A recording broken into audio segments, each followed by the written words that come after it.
What is happening to you guys, and welcome to another episode of the Fins Tailgate.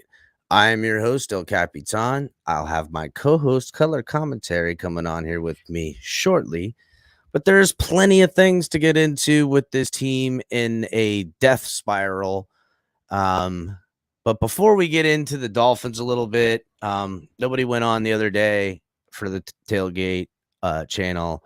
You know, sad stuff up in Buffalo. All thoughts and prayers.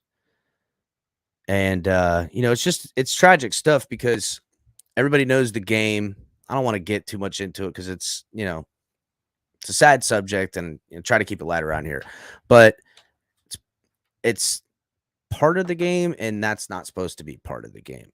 So, good news is that Hamlin, Damar, he in Buffalo, they said that he's on the uptick, but still in critical condition, and that sucks, man. You know, so there'll be more updates and monitoring of that, but prayers out to them. So, what happened to my name tag? What happened to the L in there? Why is it just Capitan? I don't know how that happened. Anyhow, guys, hit the like button, subscribe if you're new, if you're watching on Facebook, Twitch. You're not watching on Twitter because it's not going live on Twitter for some reason. Come over to YouTube, subscribe over here on the network, and make sure you guys are hitting the like button and catching all the great content we have here on the network. Starting with myself, the Fins Tailgate, El Capitan, coming at you Monday, Wednesday, Friday, Sunday, calling the games all the time, anytime, every time. You got the Rabid Dolphin coming at you, Lou doing his things during the week, coming and bringing the hard truth. You got Color Commentary. You guys already know he's going to do some co-hosting with me here directly. Dolphins debriefs with DTA. Check out the shorts he's putting out there for you guys. And then Late Night Exhale with Ali on Saturdays. You guys already know. Team out here doing the work, staying involved. And you guys can get involved too by using the link in the description for Fanatics. New seasons, new gear. Show the world what it means to be a fan in 100% authentic gear. Fanatics. Officially licensed everything.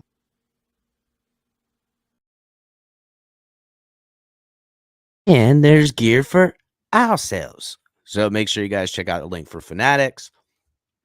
You also got the link for TFTG stuff. All kinds of good.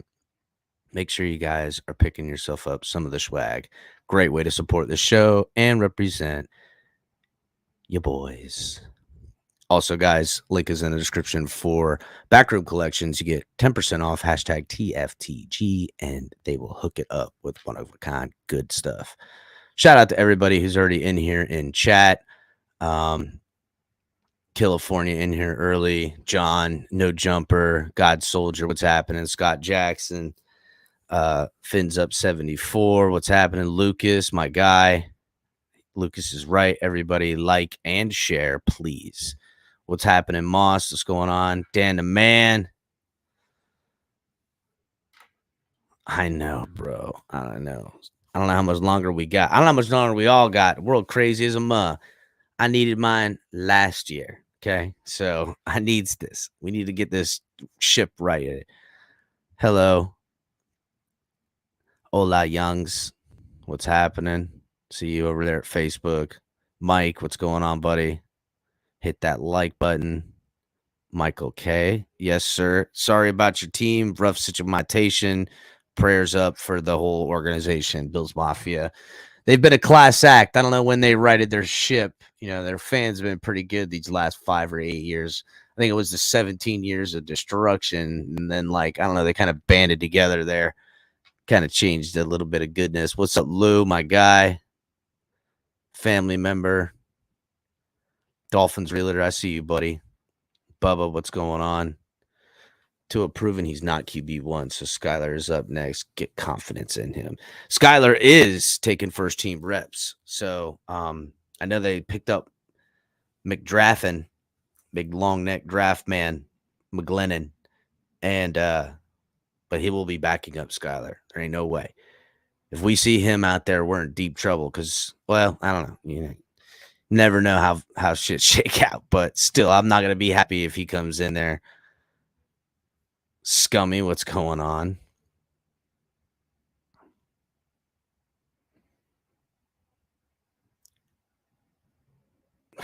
Damn, Zuzu. Holy cow, bro. Taking it. We get you. Seen that comment color over on Facebook? I mean, I hear you, bro, but I mean, that's why I'm not taking it. It is what it is. There's no news to update on Hamlin. And I get that there's big world problems happening. Other than talking about a football player that got injured playing the game he gets paid a lot of money for, like you point out. But just ain't cool. You know what I'm saying? But I got you. There is bigger problems in the global perspective, but in the theme of sports, it's certainly not what people thought they were going to see on football. We all talk about it. Everyone mentions it all the time that, man, somebody could die out there the way these guys play. And when things get close like that, you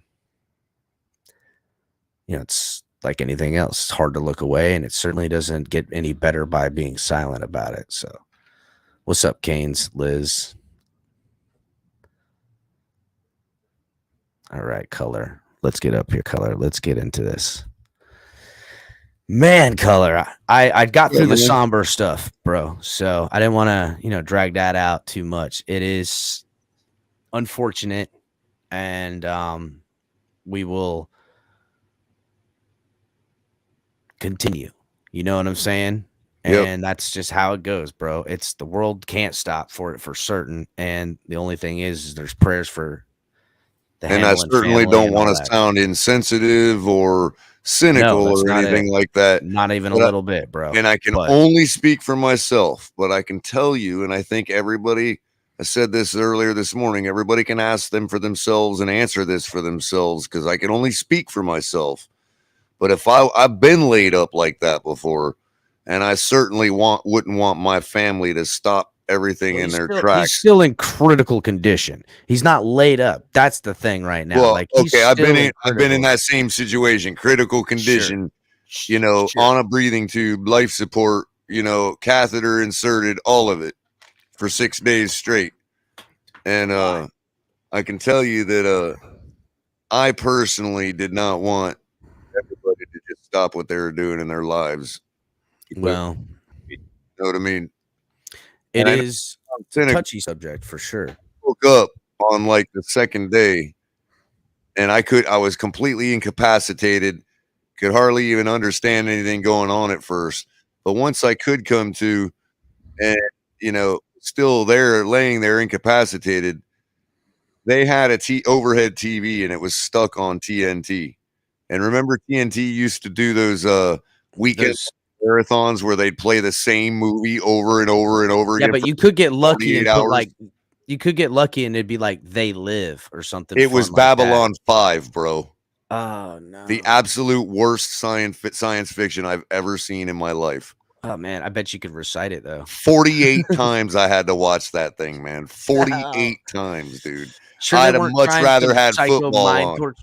Sure, they weren't doing like a test on you, seeing how long before this guy cracks watching Babylon. I don't know, but I'm pretty sure that They were if you- running some tests. I mean, I don't know. Maybe I don't know. Maybe I'm speaking too much, but yeah, it that's is. like I it's a said, I sad can only thing. myself, man. You know, having been there before. It is a big deal, but you know, we'll see where it ends up. And But it for some also, reason, I thought the last thing the nurses wanted to deal with was me asking them to change the channel. You know what I mean? Because I would have had to like sign it out somehow because that's how I was change the communicating channel. with everybody. You know what I mean? Jeez, what kind of? Are you sure you weren't in jail hospital? You got to sign out to change the channel. No, I had to use signs to communicate. Oh, I got you. You couldn't talk. I got you. Yeah, I was like, I damn, had you a breathing tube what down kind of hospital is this to make you sign to change the television? What the hell? Sure you weren't in prison? No, I had a breathing tube down my throat, and I got you, buddy. I got you. Yeah, I also had this too. Well, never mind. That's good. Let's just say you don't want to be in that situation.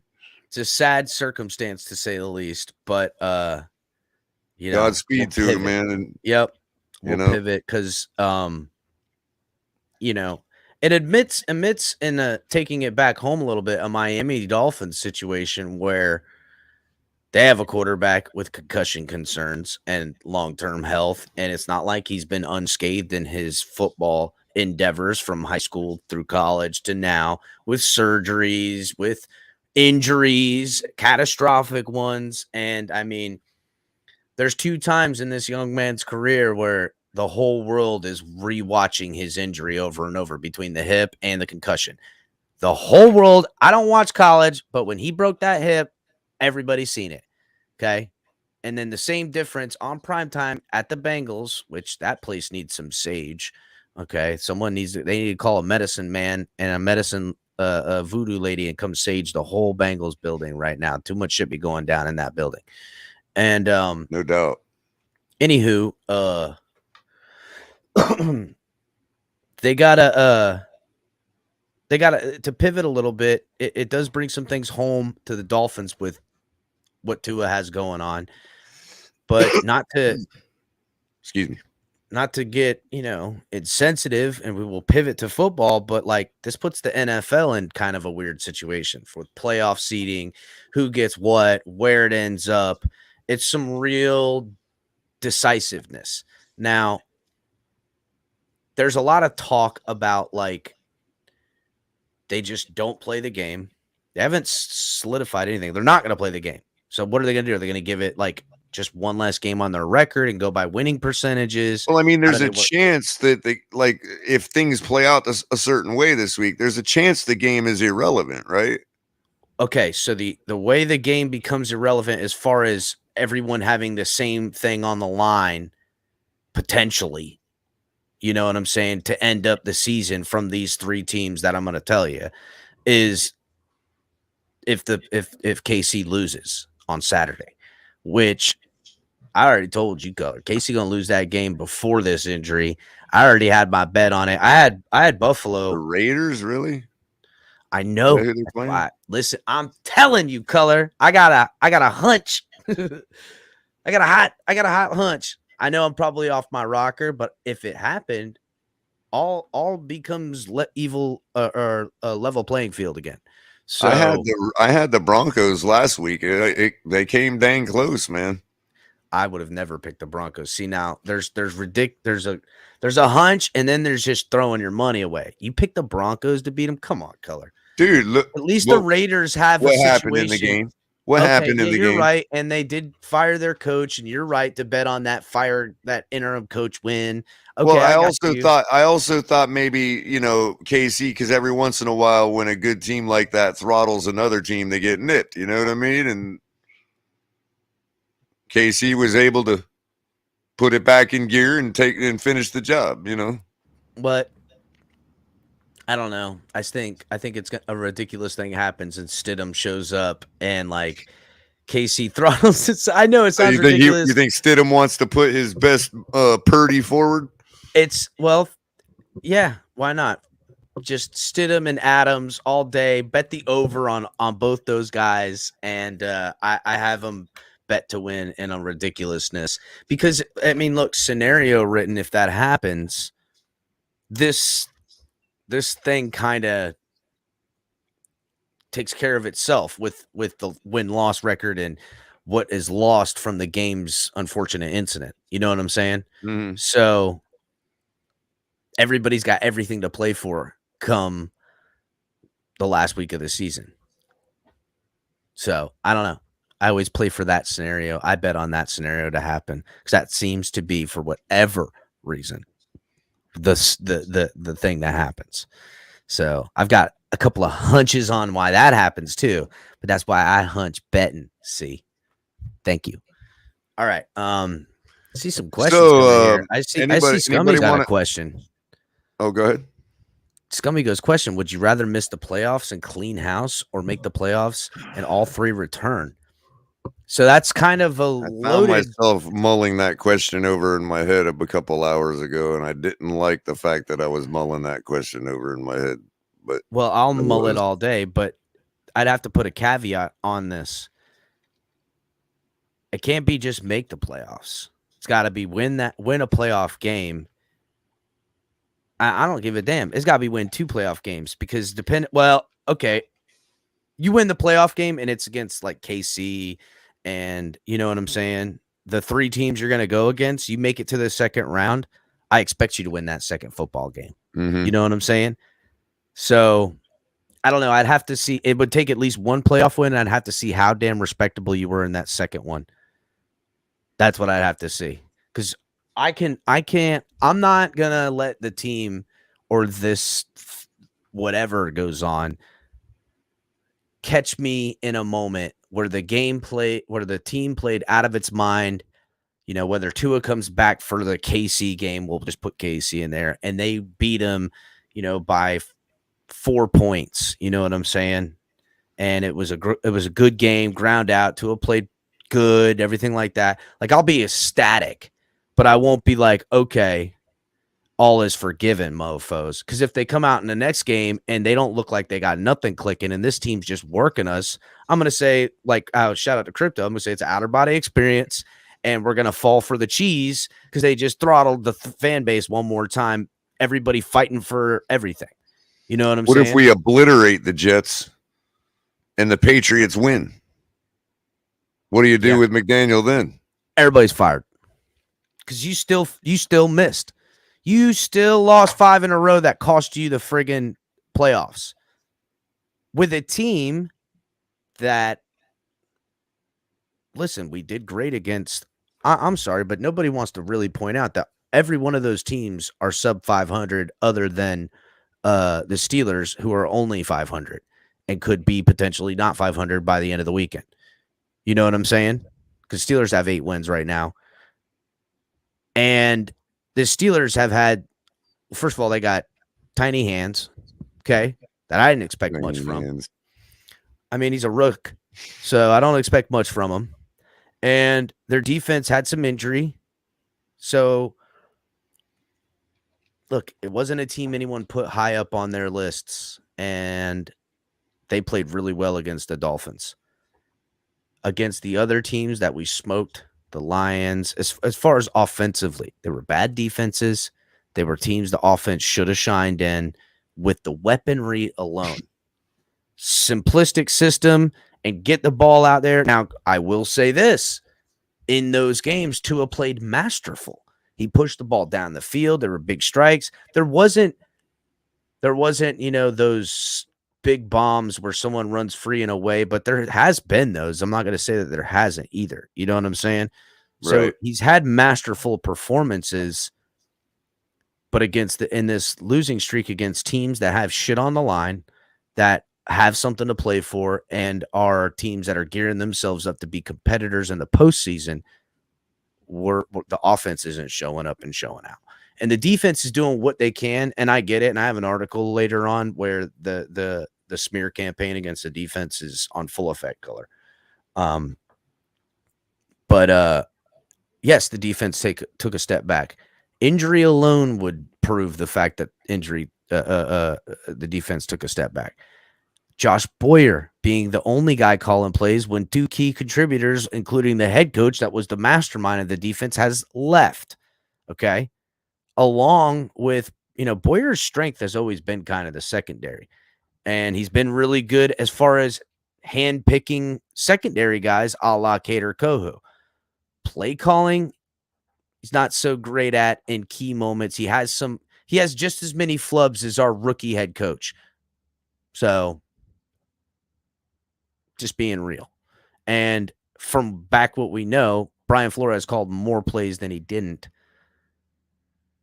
And Boyer still, as a play caller of the defense, still has some growth to do. So, yeah, I don't get me wrong. I could see Boyer getting cleaned out just because. But the defense isn't the reason we were losing these 5 games, Color. You know what I'm saying? It was the lack of opportunities missed in play calling and quarterbacks and injuries. It's just it's a litany of things.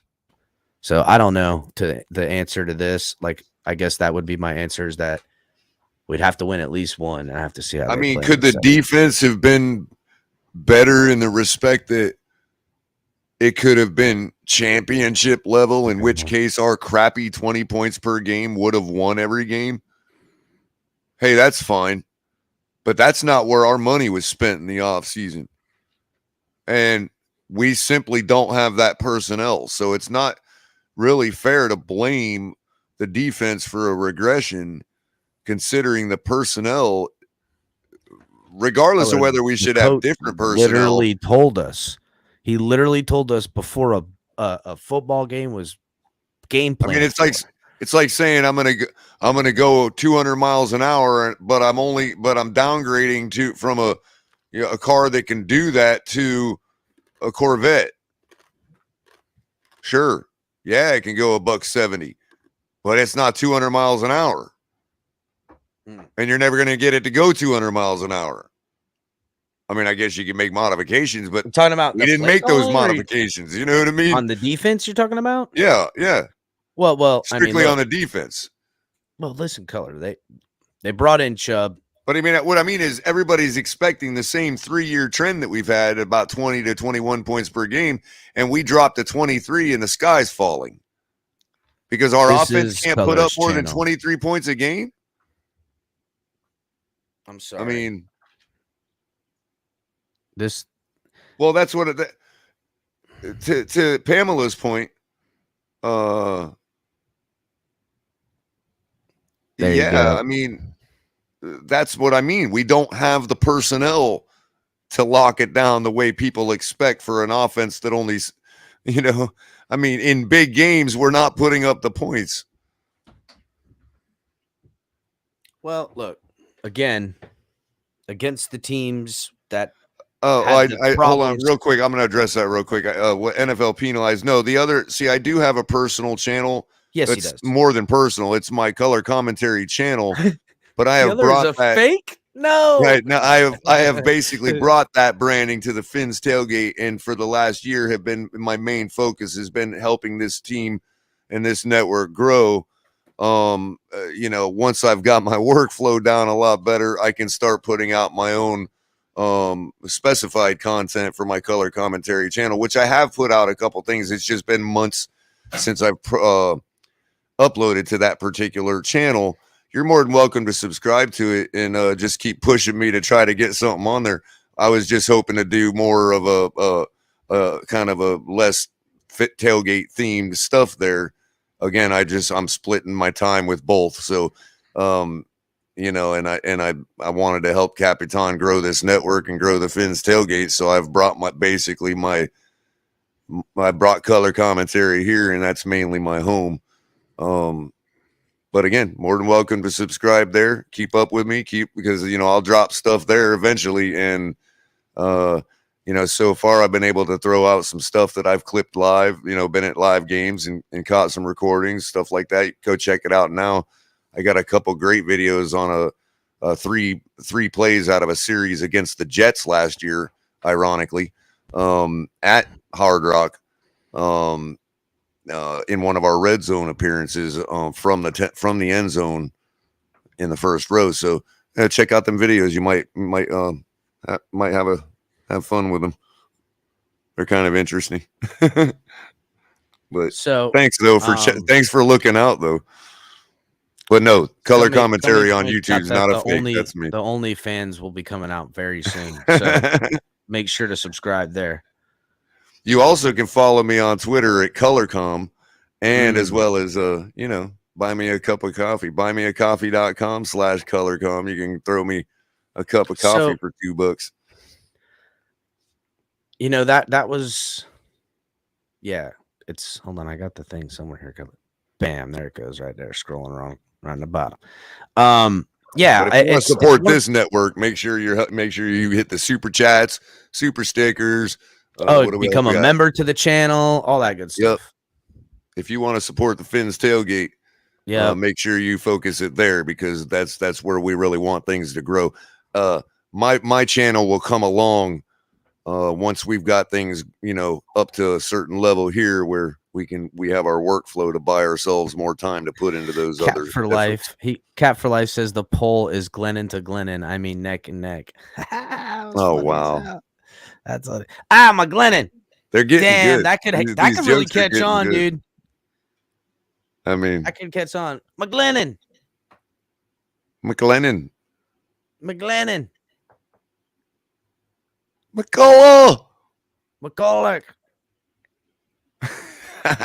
It's one of the funniest scenes of all time.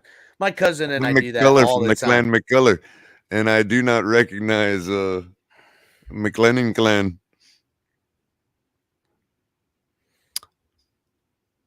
If you got to re-up, it's just on the page to hit the join button, you guys. Hit the join button. Thanks, Finn's Fern. Oh, I appreciate everyone who likes and shares too. Yeah, guys, hit the like. Appreciate y'all it. have been so grateful to, so kind to us, and we're grateful for it. We most certainly are. It's the reason we keep coming back. So, anywho, yeah, it is a real question. To kind of go off of what Scummy's question was, if the season results in a win or a loss and the Dolphins miss the playoffs, which a win and we don't go to the playoffs hurts all the more to me personally, because that means the fucking, I'm trying to swear a lot tonight. That means the Patriots are going. That means the Patriots are getting in. That means a team that turned off their quarterback and the fans unanimously went Zappy goes in with the other guy. I just don't want to, I can't even know. I'd rather none of us go in till they go back in. It would drive me nuts, bro. It would drive me nuts. I won't fake it, Color. I'll be pissed as shit. If that happens, everybody fired. But that's just us, bro. Everybody is fired. How many times everybody's have we gone fired, out like Color? Everybody's fired. How many times have we gone out where we do take care of business, or the other team does what we need them to do? Yeah, thanks, John. The other team does what we need them to do, like lose, and we still lose. How many times has that happened, man? Oh yeah, no. Well, what just happened that'll last be week? Just we our needed luck. The Jets. It just happened last week. We needed the Jets to lose, and us to win, right? And us to win. We had it. We even held them to less points than last time. It's there for the taking, and Teddy Bridgewater goes down, and Mike McDaniel goes, "Oh no, we got another quarterback in here. I've never been in this situation before. I don't know what to do. I'm gonna have the new guy who hasn't a cold arm come in, no feel for the defense yet, and I'm gonna make him throw 25 times in a quarter." I mean, that can't be the game plan. Oh man, I'm gonna abandon the run game on the outside. I'm gonna run up the gut. It's ridiculous, bro. The whole thing's ridiculous. So, but that would be a real irritation to me if the Patriots are going into the playoffs. Everybody got to lose their job now. Nobody is safe. I want Chris Grier out of here. I want Flores out of here, I want Boyer out of here. I want McDaniel out of here. I want to fire Flores again. That's right. I'll fire Flores 2 times. I'll fire everybody I want no one. I don't even want the janitor might not make it out of this fucking firing right now. So that ain't gonna fly with me, bro. Yeah, and then we can go with a first ever in history all fan organization. Head coach, offensive coordinator, all fans like who submit entries to a sweepstakes. Mm. And they get drawn from a hat. We'd probably do better than we have in the last 30 years.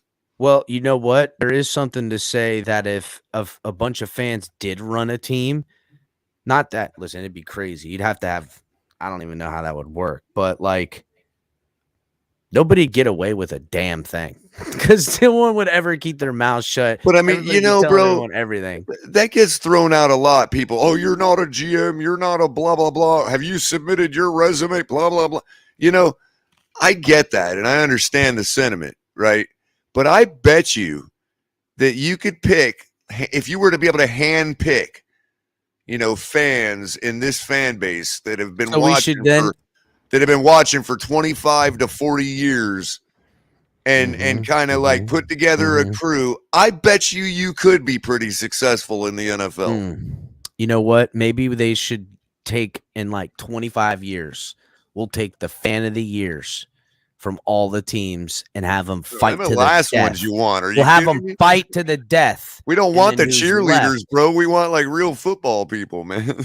Oh, well, then that's different. The real football people. We already got pom pom real waivers football in the building. People get into Pop Warner, get into high school, get into college. Yeah, but I'm saying the head coach we have now is a pom pom waiver. I mean, well, now I mean, if you're talking fans, you got Damn. I mean, isn't that what damn we color traded slid out that the by me Patriot quick. wave for? Yeah, a pair of pom poms. I can't argue now. Now you're making sense. Shit. Been saying it all freaking off season. Well, that kind of has a question I've got written in ever since the Mike McDaniel, the infamous plane Zoom meeting. Does Mike McDaniel regret coming to Miami? I mean, it's not yet, obviously, but will he regret coming to Miami? Does he regret hitching his wagon to Tua? You know what I'm saying? Nope, simply because he knows the statistics involved in probabilities of a first-year head coach becoming like Don Shula did are very slim. And Don Shula wasn't first year either, but I mean, you know, just young coming into the league, very rare that they go all the way like that and become the guy. So he already knew his chances of this being his only head coaching gig. His stakes were so high, color. I get it, but he still gets to say I've been a head coach on his resume now. Think about this. I just want to say something. That's all it was about for him. I don't know if listen, if the Dolphins don't get in the playoffs, Mike McDaniel's out on his ass. And I'll tell you why right now. Because injuries be damned. Okay? Everyone, every Dolphins fan and every football fan was like, this is the best team I've ever seen on paper my entire life. It was so loaded with chocolate talent on both sides of the football. It still has talent all over the freaking field. There's only a couple of key contributors missing week to week. So it's not like they've been gone all year outside of some key guys in the secondary on defense. But offensively, a lot of these guys have been there. Yeah, Armstead's missed some time. Tua's missed some time. But it still hasn't equated into enough of a product to be better than sub 500. Like, sorry, dude, that ain't going to work. That ain't going to work, dude. I don't give a damn. There's too much money on this whole football team to say, well, it was my first time and I needed to install my system. No. You had a guy that I'm going to blame the defense on, and I just gave you the keys to a Ferrari on offense with weapons coming out the wazoo. It makes every single freaking coach and quarterback blush with the offense and what we should have been able to do. And that's where I hold the bulk of my irritation, is that was what I was sold.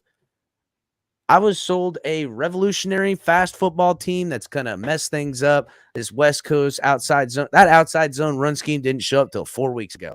Too late. Which brings me to who you think would be best to bring a real expertise in that style of offense to Hold Miami on to now, finish Color. the job that Mike McDaniel has now started here. Color, I just want you to know right now there's 83 votes in the poll, and this BI is neck and neck. Wow.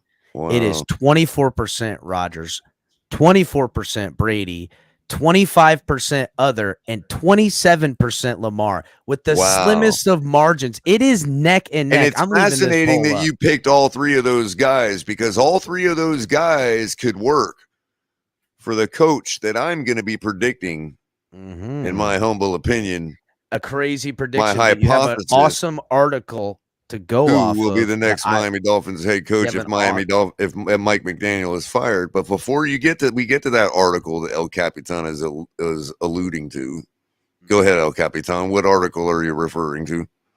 Don't say who it's about, but we're going to be reading an article later on. No. I had a defensive article. Oh, okay. Type Okay, of cool. citation. Well, yeah, because we gotta have a tease. We can't just get right into what I'm saying. So sure. But I will say that I will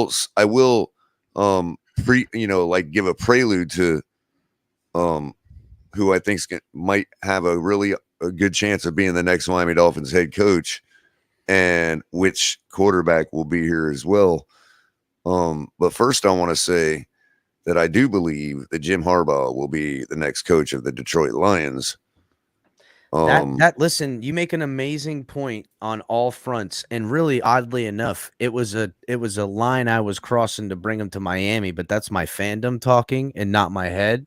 And what your case making with the information we know about Ross and his daughter and that state of Michigan and Jim Harbaugh and Motown. The new Motown that's on its way. Listen, I mean, and then of course Sean Payton. I just don't think Jerry Jones is going to let that fish go. I think he's going to end up in Dallas myself. I agree with you there. But that leads us to who'd be coming to Miami if Mike McDaniel were to lose his job. I mean, Harbaugh, to me, Color, before we turn that page to go down that rabbit hole, Harbaugh to me missed by Stephen Ross. Harbaugh, listen up, Miami Dolphins. Harbaugh going to another NFL team other than the Miami Dolphins, Stephen Ross, means you're a failure as an owner, and now you got to go too. All the other stuff, the scandals, all that shit, that's fireable offenses up to this point. The straw that breaks the camel's back is if your boyfriend, Jim Harbaugh, goes to another NFL football team other than this team. Your ass is outie. Because I'll only look at it at this. I'll only look at it as Harbaugh stayed in Michigan one more year to let Ross hire somebody else because he really didn't want to work with Ross because he know Ross sucks as an owner and would never build a football team. I don't know. I don't know what else to say. I can't imagine. You can tell me it's geological, that he loves it up there in the frozen fucking tundra, all you want.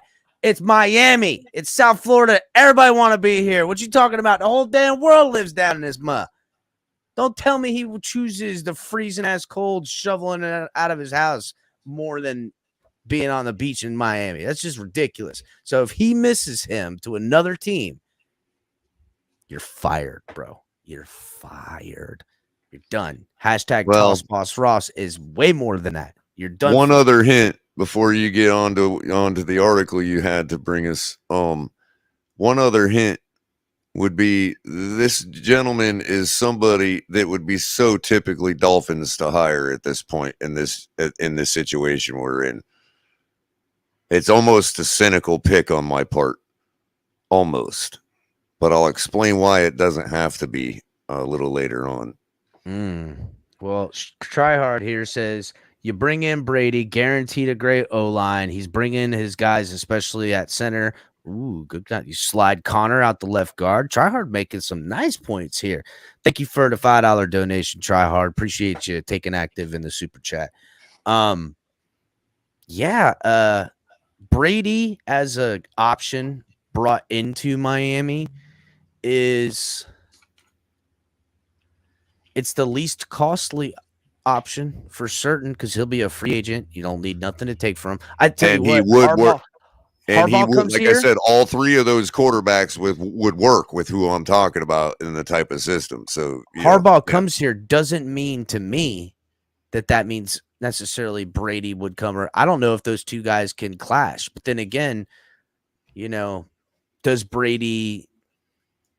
He'd be the perfect guy for Brady, as a matter of fact. I agree, but I don't know if there's a personality clash or something like that. Well, I don't know, because Brady will have the control, just like he did on Arians and Todd Bowles. Now, see, there's what I'm talking about. Color is you He's think Harbaugh's going to come for not complete control, no matter where he ends up.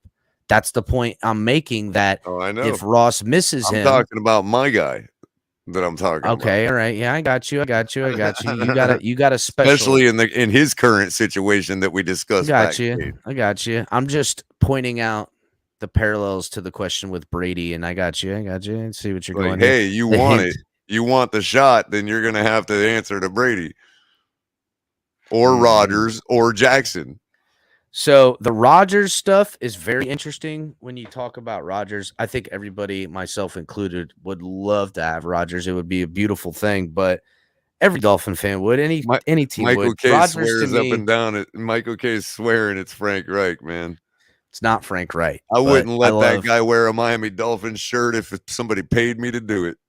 Oh, Frank Reich. No, he's all right. It just. I don't know what happened with Frank Reich. It was weird. He kind of fell off a cliff.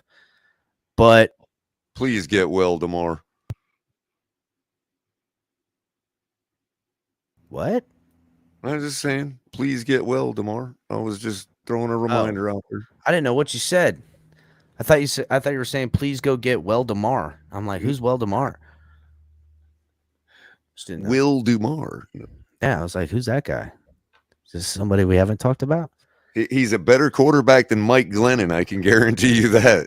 Shelby says go get Jeff Saturday. Ooh, he'll be available. But no, anyhow, you gotta let him. You gotta let him simmer just as long as they did Dan Campbell. Larry K sliding in this mud. What's up, Larry K? He's returning the favor.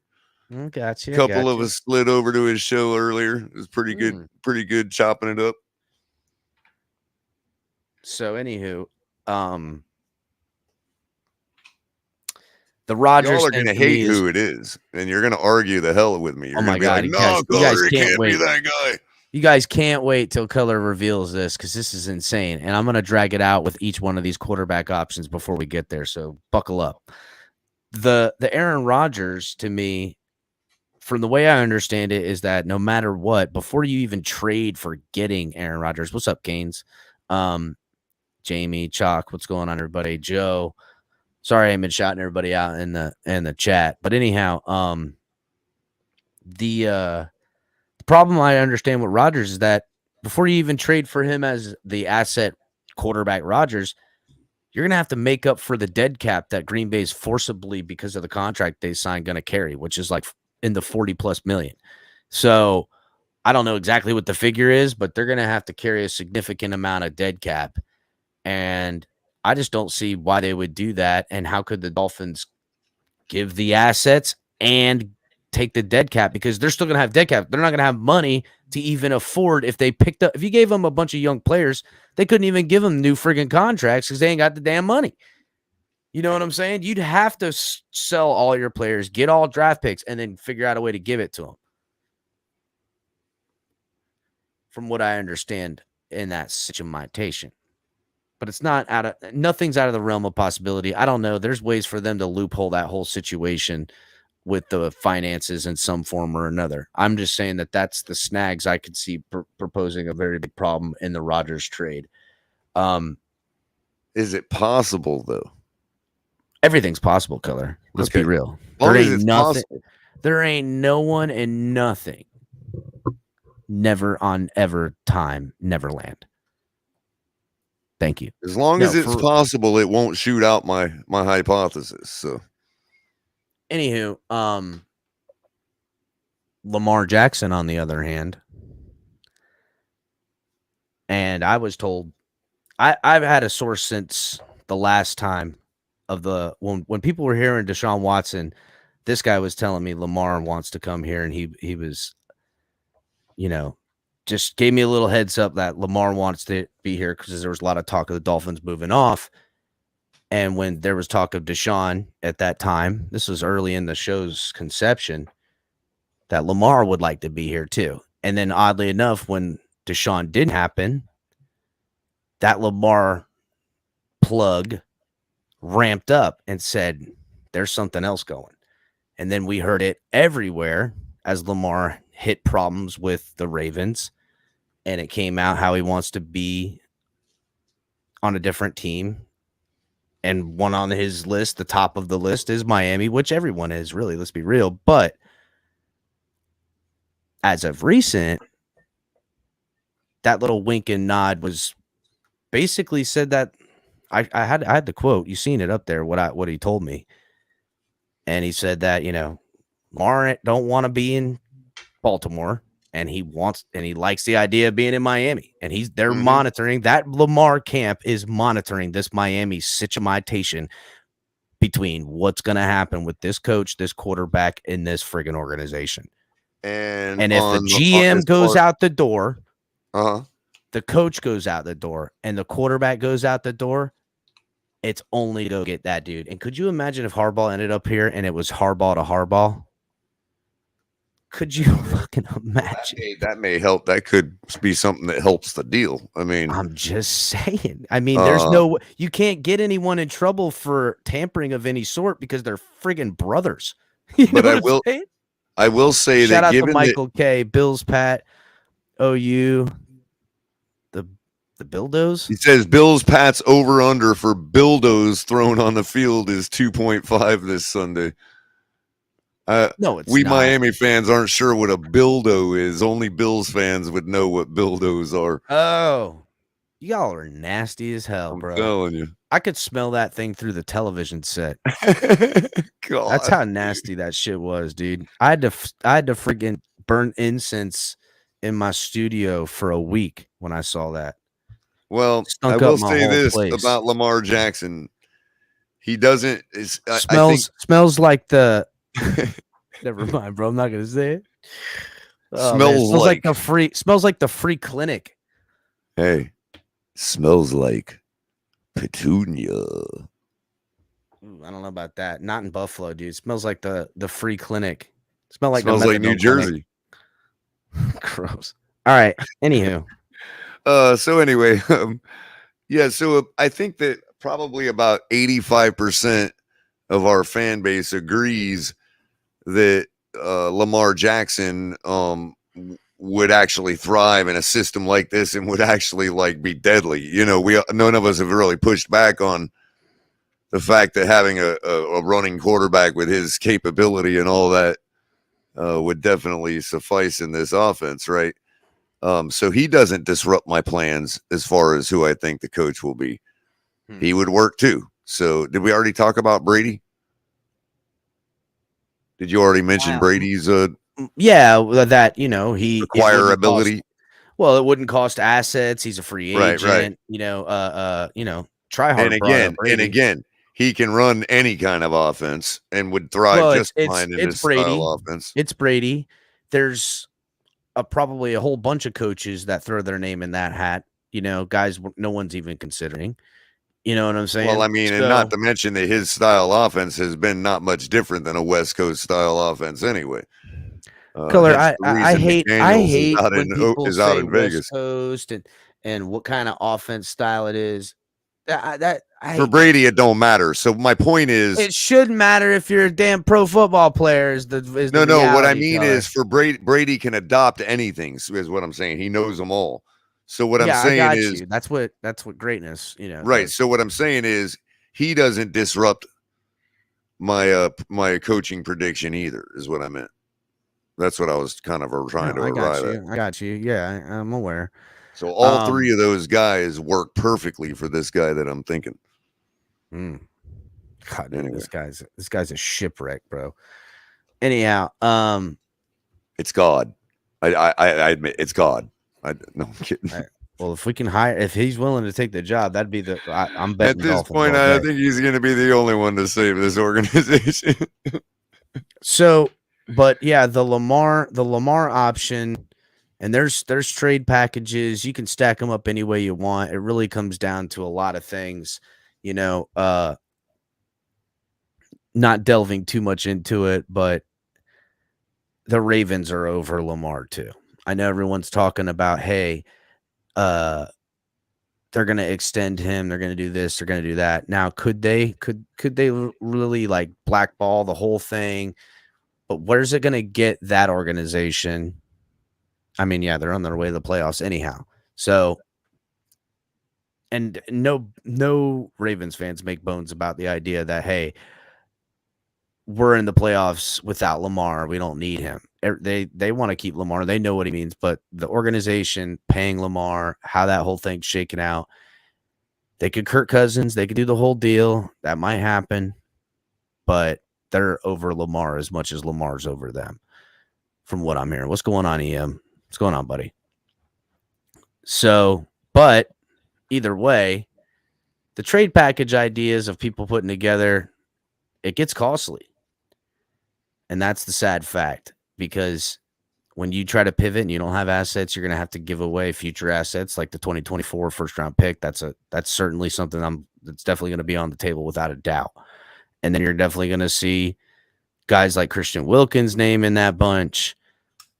Don't think that either one of your young first round draft picks in Waddle or any of those top 3 picks that you got with Waddle, Phillips, Holland, I couldn't imagine how none of that could be put on the table if they were very serious about trying to make this trade package happen. But the Lamar camp is paying closely attention to this situation and who comes and what pivots. And there's no doubt in my mind that the owner is willing to take reins of that situation and make the judgment calls himself. So, yeah, I hear you, Joe. Von Joe. I hear you. That's Joe. Fun Joe. From Joe. But yeah. Where is Joe? Well, Exactly. John R. asks, why trade your best defensive player in Wilkins? Because you're not going to be able to pay a marquee quarterback on a trade, no matter who you slice, and pay Wilkins. That's just a fact of finances. Now, there is a way in which you can cut and make and save a lot of money. And to be honest with you, we drafted him. We can draft another one of them. I mean, the reality is Sealer is playing really good, and you got Raekwon Davis, who you might be able to get more out of, and you just bought another defensive lineman off the free agent line that you already put a draft pick and paid big money to. So Wilkins getting spread out. Another one of those years where we have like 2 or 3 picks in the first round, and we'll grab a guy like that. Well, listen, you know what I mean? it's Wilkins that they're taking, then you're assuming that you're keeping Phillips, and you got a young guy in Phillips. You have young guys that you can lean on for the type of production you get out of Wilkins. There's also other people's young guys that aren't happy where they're at that are going to come available in the next year or two. You know what I mean? Wilkins is replaceable. Everybody on this team is replaceable. If Dolphin fans haven't learned by now, franchise quarterback, everyone's is replaceable, and you can live without any marquee player for the most part. But I mean, just simply do the math. If you want championships and playoff football, Dolphin fans, you need a marquee quarterback. I mean, simply do the math. Simply do the math. If a franchise quarterback fell out of the sky into our laps tomorrow, that would be 30 years it's taken us to find one. It ain't going to take us no 30 years to find another Christian Wilkins. I mean, that's just the bottom line, man. Fucking well put. Well, I don't know why people can't understand. There's nothing on John. I'm not trying to pick on John. I'm just saying. I love Christian Wilkins. It just seems so logical to me, I guess. I don't know why. Listen, I see people are, Baker's this option. Who says people even want Baker? You know what I'm saying? I get that you want to give them stuff that We don't want no more. That ain't how Like, trades we didn't work. have Waddle before we got Waddle. I don't want to give up Waddle we'll get either. another Waddle. You know? I don't want to give up Waddle either. I don't want to give up Phillips. I freaking love Jalen Phillips. To me, Jalen Phillips might be infamous. Well, Jalen Phillips brings and something Jalen Waddle. Here's the thing, though. Jalen Phillips brings something exceptional that you can't let go. That is the only veto in the book, and that's he's a Hurricane. You do not trade Hurricanes that are in his position. I'm sorry. Listen, I'm sorry. Sorry. They're champions, bro. But I can find pass rusher production in a season. Listen, here's the deal, Dolphin John fans. Jay story again. Do I have to go through the whole John Jay story again? Listen, I love Jalen Phillips. Love the guy. Love the player. Jalen Waddle and Jalen Phillips are those were my top picks that I wanted the Dolphins to make. They picked for the first time ever in my life. I said, I want this guy and this guy. Get them. And they got both of them. It was amazing. The Holland guy was I'm just saying that top. Being a Hurricane is something that nobody else in his position can bring to the table. I understand that, Color. I get That's it. unique. It's not. That immediately makes him elite. Doesn't. It doesn't over the value chart for a multitude of players never outweighs the value of a marquee quarterback. Well, and if you don't believe me, I know I have to stick to my word. Look at the money they make. I know. Look at the money they make. The dollars make sense, people. And you need to have somebody you're willing to pay $200 million for. So tell me. That's why you're the captain. You're the one that can make decisions like that. I don't give a damn, bro. Off with their head. I will tell the John Jay story again if you make me. I don't need it.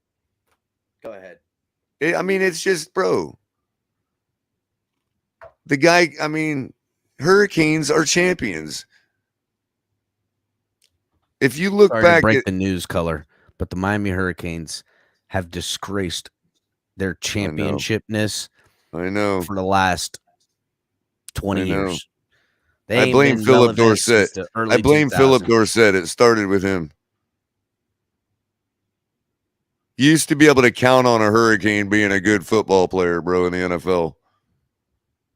Yeah, you're kind of right, Color. It's kind of blown. It all started with Philip Dorsett, man. Philip Dorsett was the last time I remember watching like a full invested life into the Canes. And then I was like, oh. So you can understand, since Jalen Phillips is like 3/4 of the way panning out, I don't want to let him go. You know what I mean? Like, he's a Hurricane. I understand, Color. But here's the deal, and it's always been this way. I love the Dolphins first overall sports combined. You can combine all of them. I mean that based on him succeeding so far in the NFL tells me that he might have that little shred of Hurricanes champion. I agree with you. He could be the greatest. I'm talking gold jacket. I see the guy wearing a gold jacket. If his potential meets his physicality and everything he has as far as just a specimen of human, the guy will be one of the best to ever be in the business. But I don't need another gold jacket Miami Dolphins player. I need a fucking championship ring, bro. Yeah, that's what I need. I don't need another great pass rusher. I had the billboards of Wakezilla with Camera Wake. It was awesome. I loved Camera Wake. I still love Camera Wake. It was amazing to watch him work. It didn't get me no damn playoff wins and Super Bowls. I don't need it. I need a marquee quarterback, and everyone and anyone, job up and down, gotta go until that shit happens. You ain't got that. You can't win championships. I did just say that about 10 minutes ago. I guess I should stand to my word. You're right. It's the Everybody's reality. Expendable. Everybody. Color, I've been watching this list change. It was Brady at 27%. Then it got, at one point, it was Rodgers at 26% with the lead. Now Lamar is back with 27%. I'm not turning. This poll stays. This poll stays. It is too close. It's changed from those three quarterbacks 3 times. How many likes we got? not nearly as many votes as we got. That's for sure. Well, the Y'all reason need to I'm hit the asking like is because button. you know you wanted to go over an article, a defensive article, right? Yeah. Yep. And so let me check, see where we're at.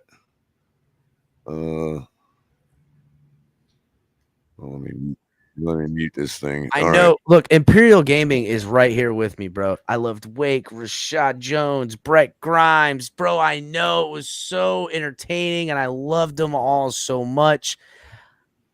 I would trade up all that happiness and memory for the fucking marquee quarterback, bro. It's just the reality. It sucks, man. 56 likes and 94 people watching. We need to at least be at 100 likes before I dare even tell you about who the next head coach that's is got to gonna be. happen. That we got to hit over 100 likes before Color's going to even crack open the insanity that he's got.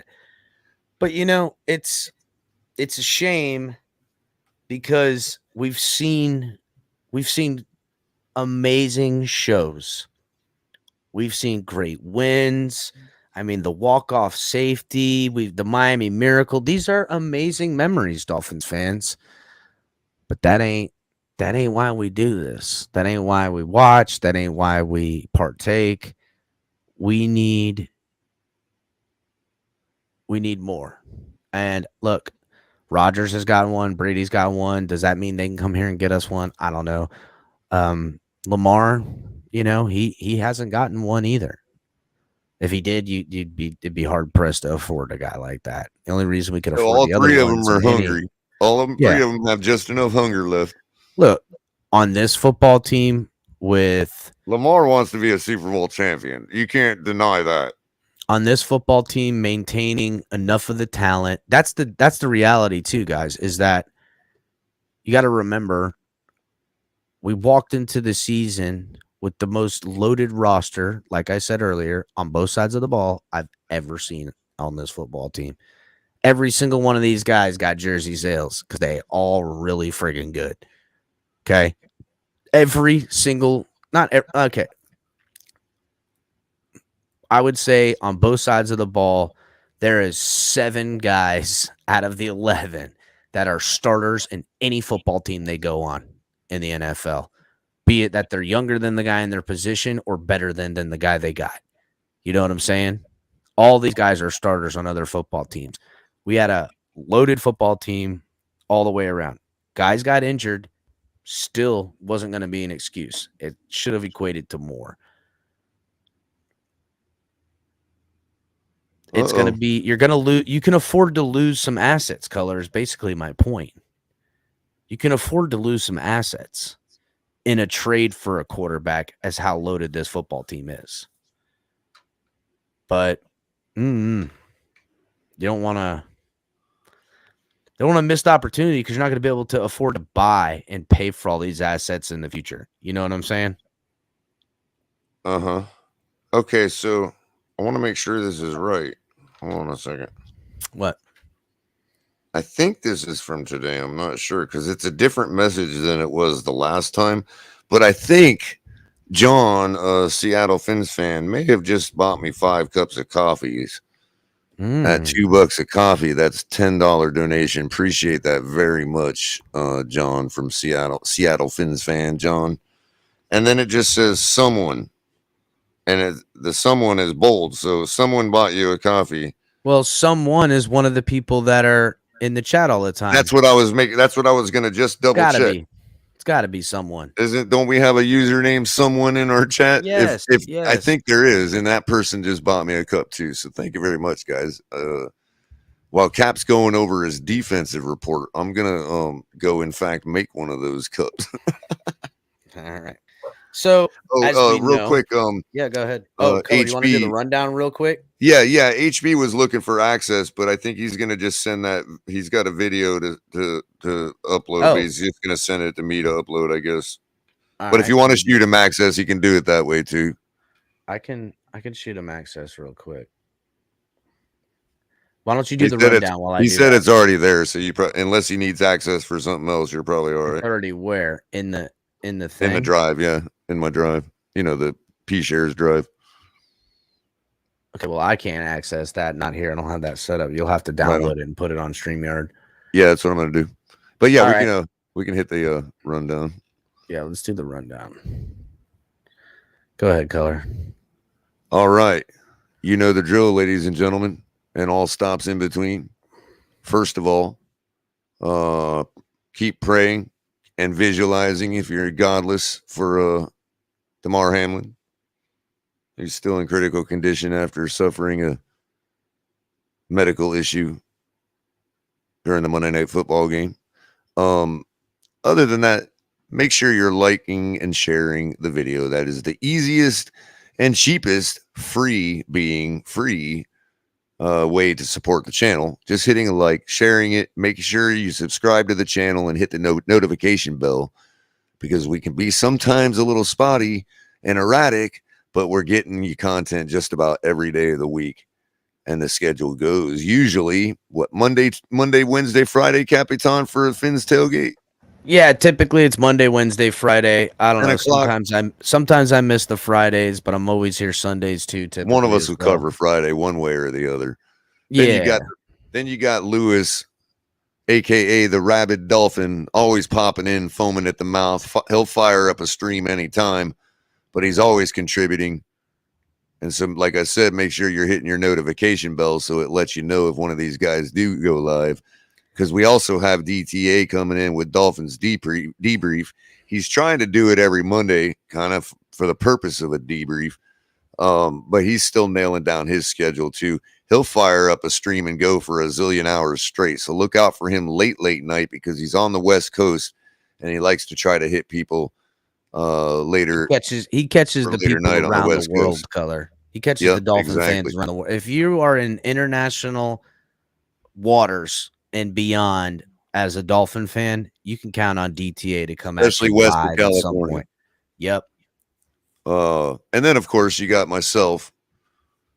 I try to do Tuesday and Thursday nights for color commentary, depending on how good the football game is on Thursday night. But I've really been focusing on getting started with coffee and a cup of color in the mornings at 6 o'clock sharp. Hopefully sharp. Running till is sharp. Definite. Yeah. Not very sharp in the morning, but just want to, get everybody's juices flowing. Have a cup of coffee with y'all. Have one with me, and we'll be getting that going at least every other day. I want to go every day on it though, because I am up that time of the morning usually. And of course, you got Ali with Late Night Exhale on Saturday nights, bringing the hype for the game on Sunday. I'm not sure what his plans will be in the off season, but I do know he's still working on uploading. He's got the broken recordings of broken takes. Yep. Probably going to be focusing a lot more on that in the off season, I'd imagine. But we'll still have something for you to chop it up on Saturday nights with. And of course, if you want to support the channel monetarily, you can by using Cash App. The address being $ the Fins Tailgate and Venmo the Fins Tailgate. Of course, YouTube, with their really, really, really, really, really, really fast servers and great hosting, has done everything to rectify our super chat, super stickers, and members situation. So y'all can use them all. Join the memberships like so many have already. We've got 3 different tiers, I believe, for the FinMily Capitan. And and we appreciate every one of you who have joined and also renewed after a long hiatus and not being able to support us because the system's been down. So we appreciate that. And of course, you saw you can buy me a cup of coffee on buymeacoffee.com/colorcom. Follow us all on Twitter, Facebook, all that stuff. Colorcom on Twitter, the Fins Tailgate on Twitter. Everybody else, you can ask them because I don't know exactly what their handles are on Twitter. DTA, Lewis, you can do searches, find them all. Ali, easy to find. And of course, go ahead. Get yourself a coffee cup from the website. Tumblr, Fanatics link in the description. And then we got the backroom collections as well. 10% off your backroom purchases. Yep. And of course, all those links, let them know we sent you. Fanatics, backroom collections, all them. Great partners, great products, all officially licensed over at Fanatics and all the time. So thank you very much, everybody. for joining the Fins tailgate tonight. Still waiting on those likes to get over 100, Color. I know, right? Looks like they'll I'm never gonna go know start who my your cup of candidate is. Go ahead, man. All right, I'm going to get into this I've been having defensive article. ever since Tua broke my coffee cup. I've been using this loser Miami Hurricanes cup. Damn, you went from over championing the Canes to then calling them losers. It's terrible. I shouldn't be so sour on them though, because Pete, where you been at, buddy? I know, right? Mike Cannon, look at this guy already. Mike Cannon, bro, that's good. Hey, what's that type of cannon they use that shoots straight up in the air? Oh man, I don't know. Fuck. You know, it's like the pipe on the ground, and then like in World War II, they would, that's him. Thingy, yeah. Mike Cannon. Do the coffee and run the vid. Oh man, yeah. Where's the vid at? Did you upload it, Color? Oh, no, not yet. Hold on a second. Man, fucking get it together, bro. I was doing the rundown. Oh, that's right. Let's see. Is it? You can upload it here. Where the other ones are at? Oh, I definitely want to see. Yeah. Okay. And the multitude. Okay, let me grab it real quick. Listen, in the future, when Lewis goes, I want to run that Lewis intro we got. Because I've got to hit this lever and push this button. I think it's this one right here. Turn this dial. Oh, it was the daughter's birthday. Well, happy birthday to the daughter. It is Skylar time. He was taking first team reps today. I think it was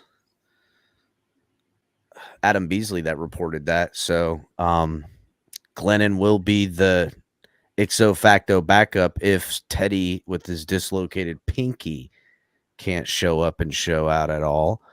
I think chances are Glennon will be the backup. He'll definitely be on the field. They'll probably have Teddy out there too, maybe even suit him up, but he'll probably go in after Glennon if push comes to shove. But yeah, man. Crazy. Will Skylar, and that's another thing too, like the Jets only scored 6 points on the friggin' whatchamacallit. The Dolphins should wipe the floor with the Jets. And if they don't, that'll be signaling me that, yeah, you know what? This team quit on Mike McDaniel. They don't want him here. Well, considering we haven't given up more than 15 points at home, consistently. That is the one thing we can say about our team this year that's been consistent. Well, the defense didn't give up but 16 away yesterday. I mean, they could end on a high note by keeping them under at 10 or less. And if this offense can't put up 10 points with Skylar's time might be done in Miami too. We're getting rid of everybody. Or could Skylar come out against a good Jets defense that is looking to play spoiler to the Dolphins? For certain. All right, you want to unwrap this gift and see what this Easter egg and see what we got or what? Oh man, I'm fucking excited. Let's do it. All right, let's see here.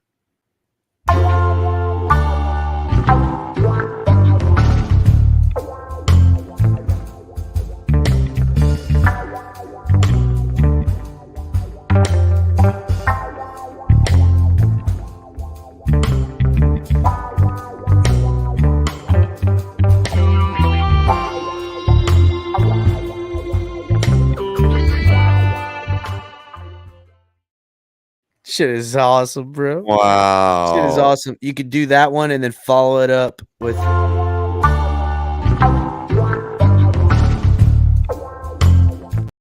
to buy me a little extra intro time. Yeah, sure. Bro. Unless you're ready to go right away, and then you can go just the first half, but you can buy yourself that extra moment's notice. I love it. Continuing to crush it.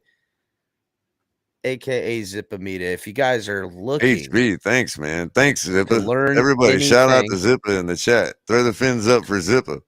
Make sure to check out Zippa's channel. He goes through how he does a lot of this stuff and makes things. You guys can learn stuff. If you're looking to create or help or just, do some fun shit, he's got it on there on his channel. So that was awesome. And Miss Pam's right. Hit the like. Get those likes to 100 because ain't get close. Man, Color, I was just thinking about dropping the friggin' the poll, right? Because Lamar was out in front. It was 25 Brady, 25 Rodgers, and Lamar had 28, and other was at 22. And now I turn back, a couple more votes come in, and it is 27-27 deadlock Lamar and Rodgers. Wow, dude, this is intense. Nobody wants that Dolphin jersey on Brady, man. Bro, what's crazy I is smell that, a bias. Color, you would think that if I would think to me, I don't know. I mean, it's as hard to pick as it is. You know what I'm saying? Like, I'm like, I would want Lamar because I could have a future. I'm like, well, fuck that. Just give me Brady. He'll get it done. And I was like, yeah, but Rodgers, I can get one and maybe more. You know what I'm saying? Like, that's what Dolphin fans are saying to themselves.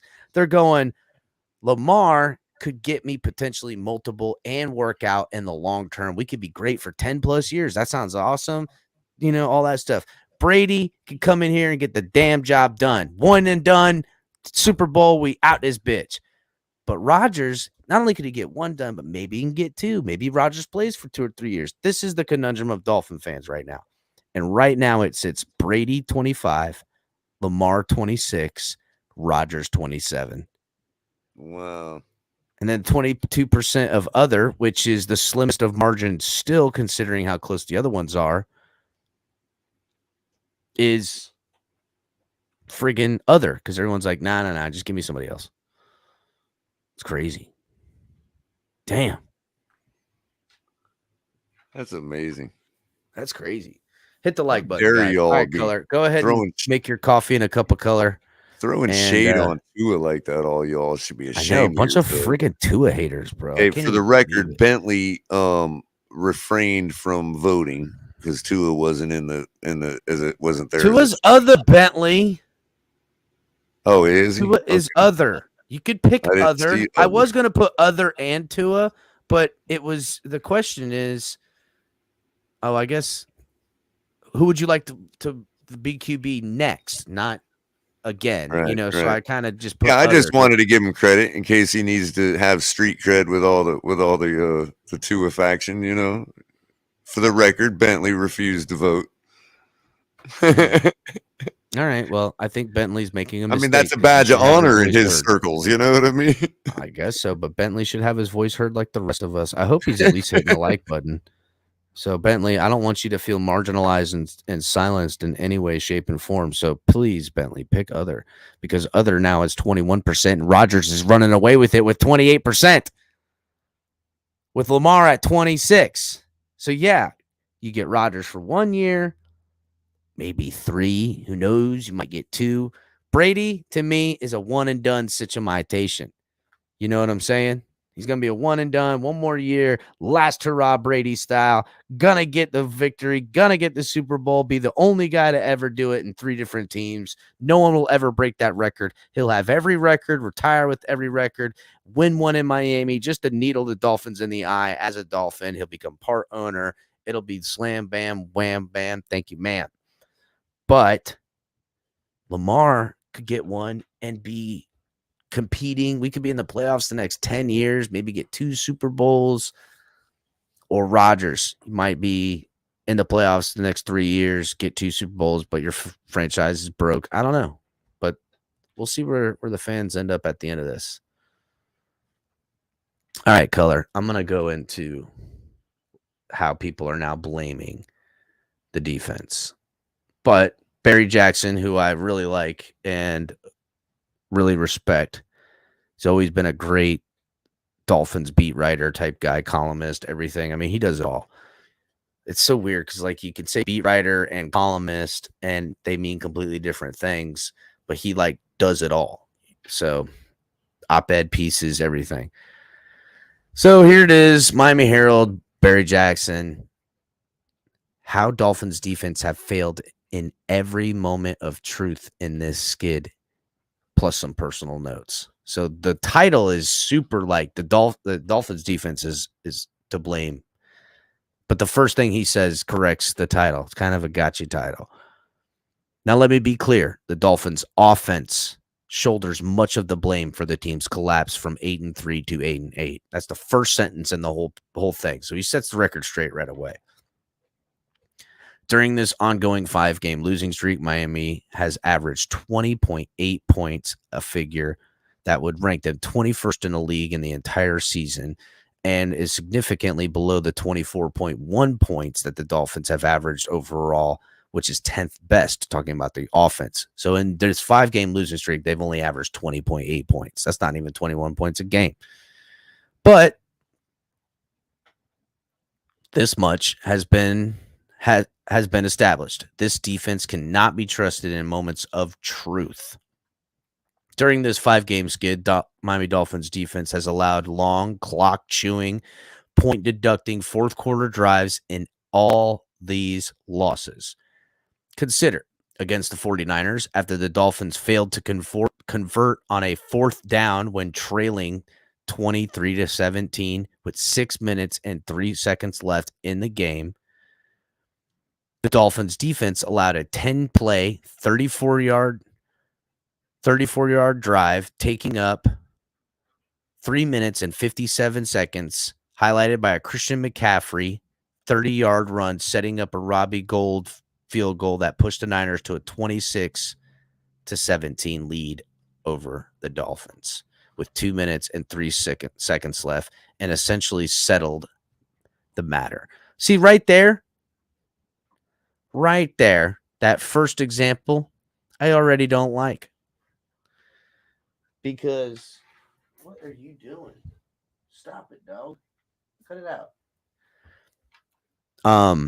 That first example I don't like. They only gave up 34 yards. Yeah, they didn't stop them for almost 4 minutes, but they gave up 34 yards and they had to kick a field goal.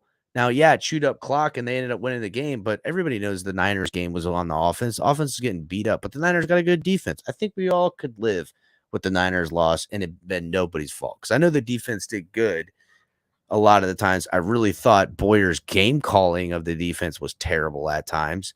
And I thought that probably should have blitzed the rookie Mr. Irrelevant coming in there. But hey, against the Chargers, the Dolphins punted when trailing 20-14 with 11 minutes and 9 seconds left. The Chargers drove 79 yards on a 17 plays, chewing up 8 minutes and 39 seconds on the clock, with Justin Herbert completing 5 of 6 passes in that stretch to go along with a 10-yard run from Austin Eckler, scampering for 10 and 12-yard runs. Along the way, LA converted a 3rd and 5, a 3rd and 3, a 3rd and 8. The drive ended at the 28-yard line, and Cameron Dicker field goal put the game up 23-14 with 2 minutes and 40 seconds left, essentially sealing the game. So here's the thing with that again. Yeah, they're up 9 points. Dolphins have 2 minutes and 40 seconds left. It's hard to win a football game like that, but they held them to a 3rd and long and let them convert.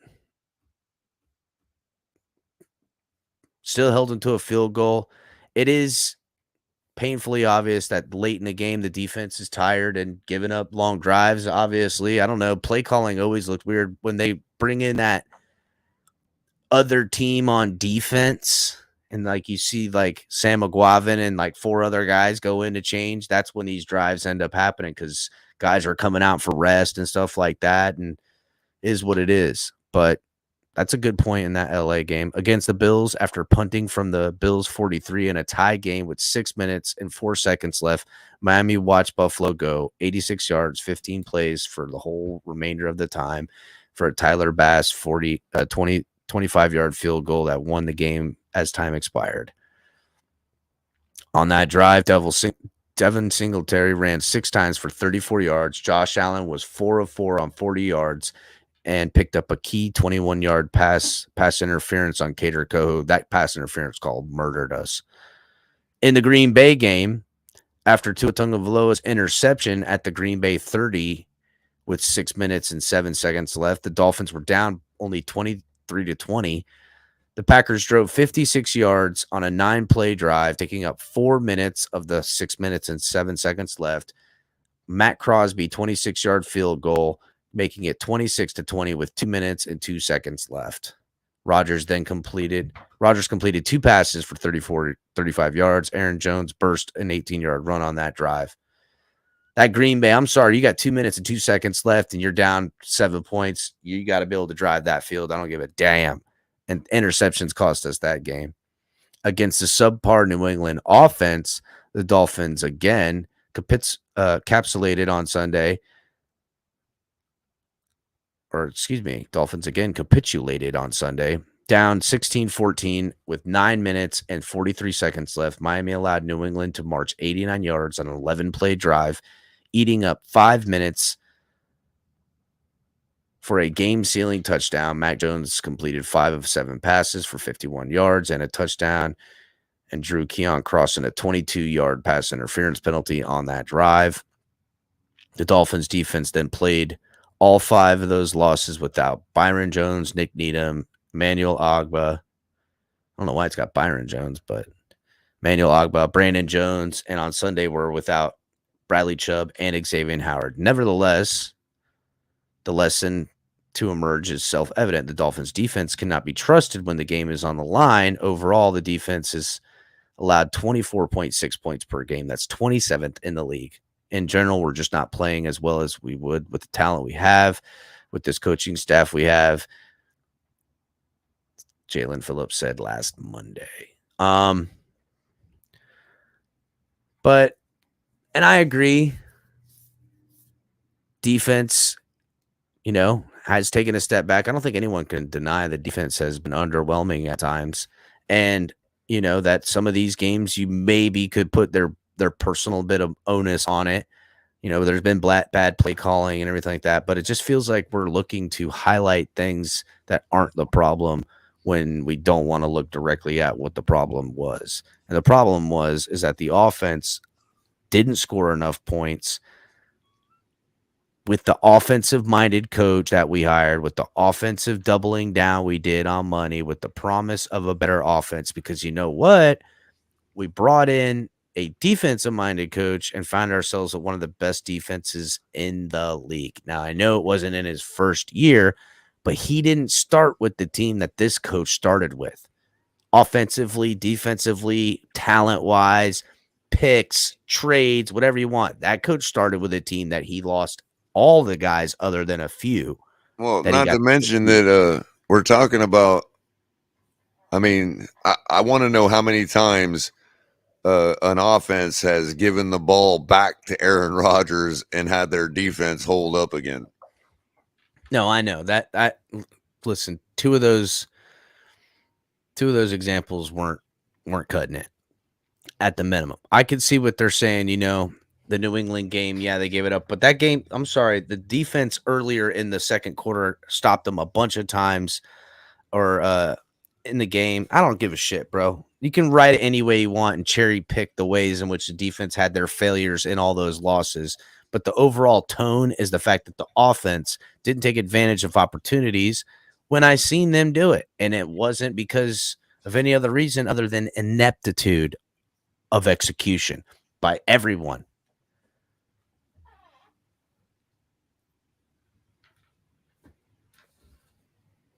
Done.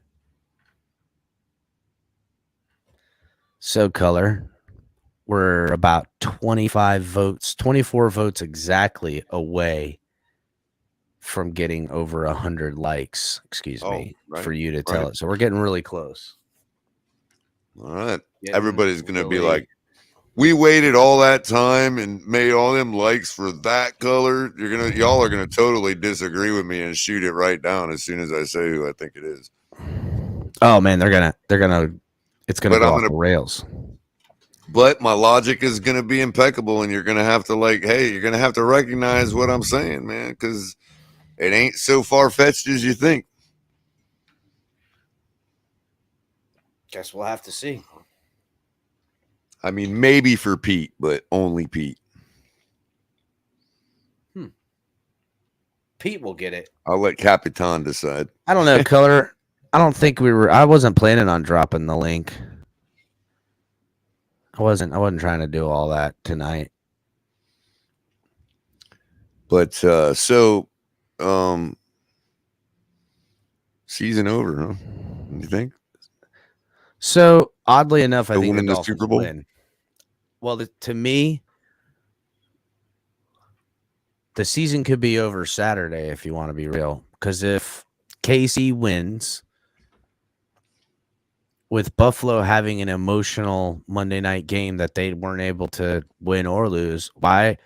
Not that the Patriots have any capacity to beat Buffalo, but why would Buffalo, knowing they can't get a first round bye, knowing what their team has gone through emotionally, put themselves through anything other than just trying, like, why play Josh Allen? Why play key contributors on defense and offense, guys that could potentially get injured? You know what I'm saying? In a meaningless game, essentially. But oddly enough, they still got to run a couple of Well, them they're gonna have guys. to come right back out and get out in the saddle and prove they ain't lost their nerve, because we can't be talking about the I don't Buffalo think. season being over from this, could we? I mean, No, that's not what I mean. I they mean got to find something to play for right out the gate. They can't be dwelling, because if they let that dwell and grow, they could lose their will. I think you're missing without my even point. realizing I think it. You you're know what I missing my mean? point, Color. I think you're missing my point. My point is more along the lines. Geez, my dog's got my shoe. But the point I'm trying to make is that they have no ability to get that first round bye. Okay. And you make up getting that first round bye by laying down in a game. Teams do it all the time.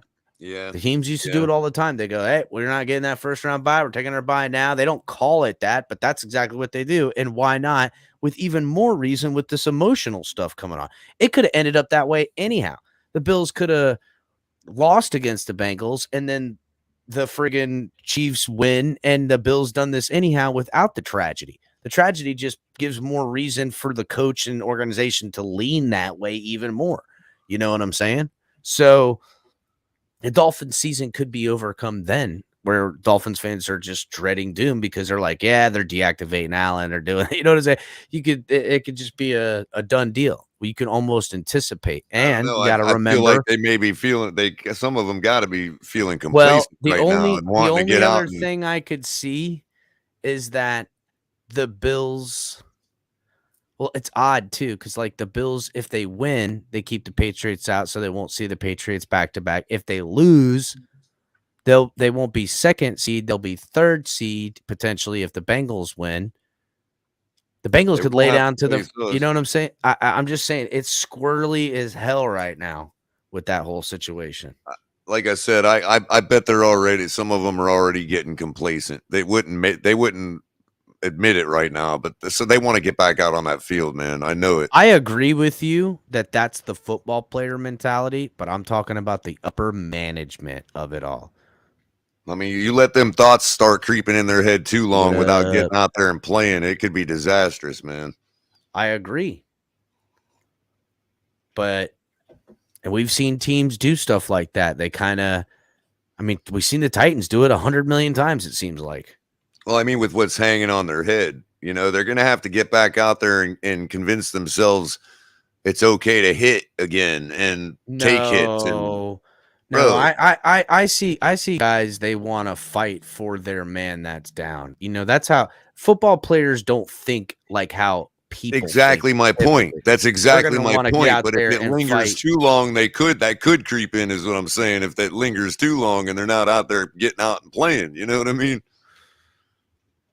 I know what you're saying. That's what makes a great football player, is to be able to compartmentalize that. Same with a guy going to war. You know what I mean? I could never imagine like bullets whizzing by my head all the time and at any moment, boom. You know what I mean? Look, AB cruised in here, friggin' going right at Michael K. Nice. I don't know, man. Again, you're talking about going and fighting an extra battle for the sake of fighting the battle for morale. Right. When even if the morale factor wasn't involved, you would wisely rest your players. So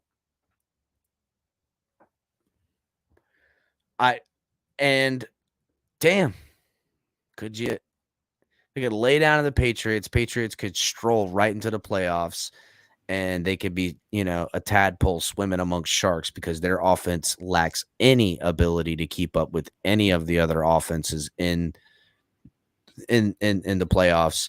And I say that in a caveat that the Dolphins offense didn't do shit against them. You know what I'm saying? Yeah. Which is sad. You hear me? Okay, my network icons being a little slow. Okay. Yeah, you're good. So, McCullough, the poll is at 28% on Rodgers, and Brady and Lamar at 28.6. Looks like the team the people are speaking. They don't give a damn what it costs. They want Rodgers. I would have thought Lamar, bro.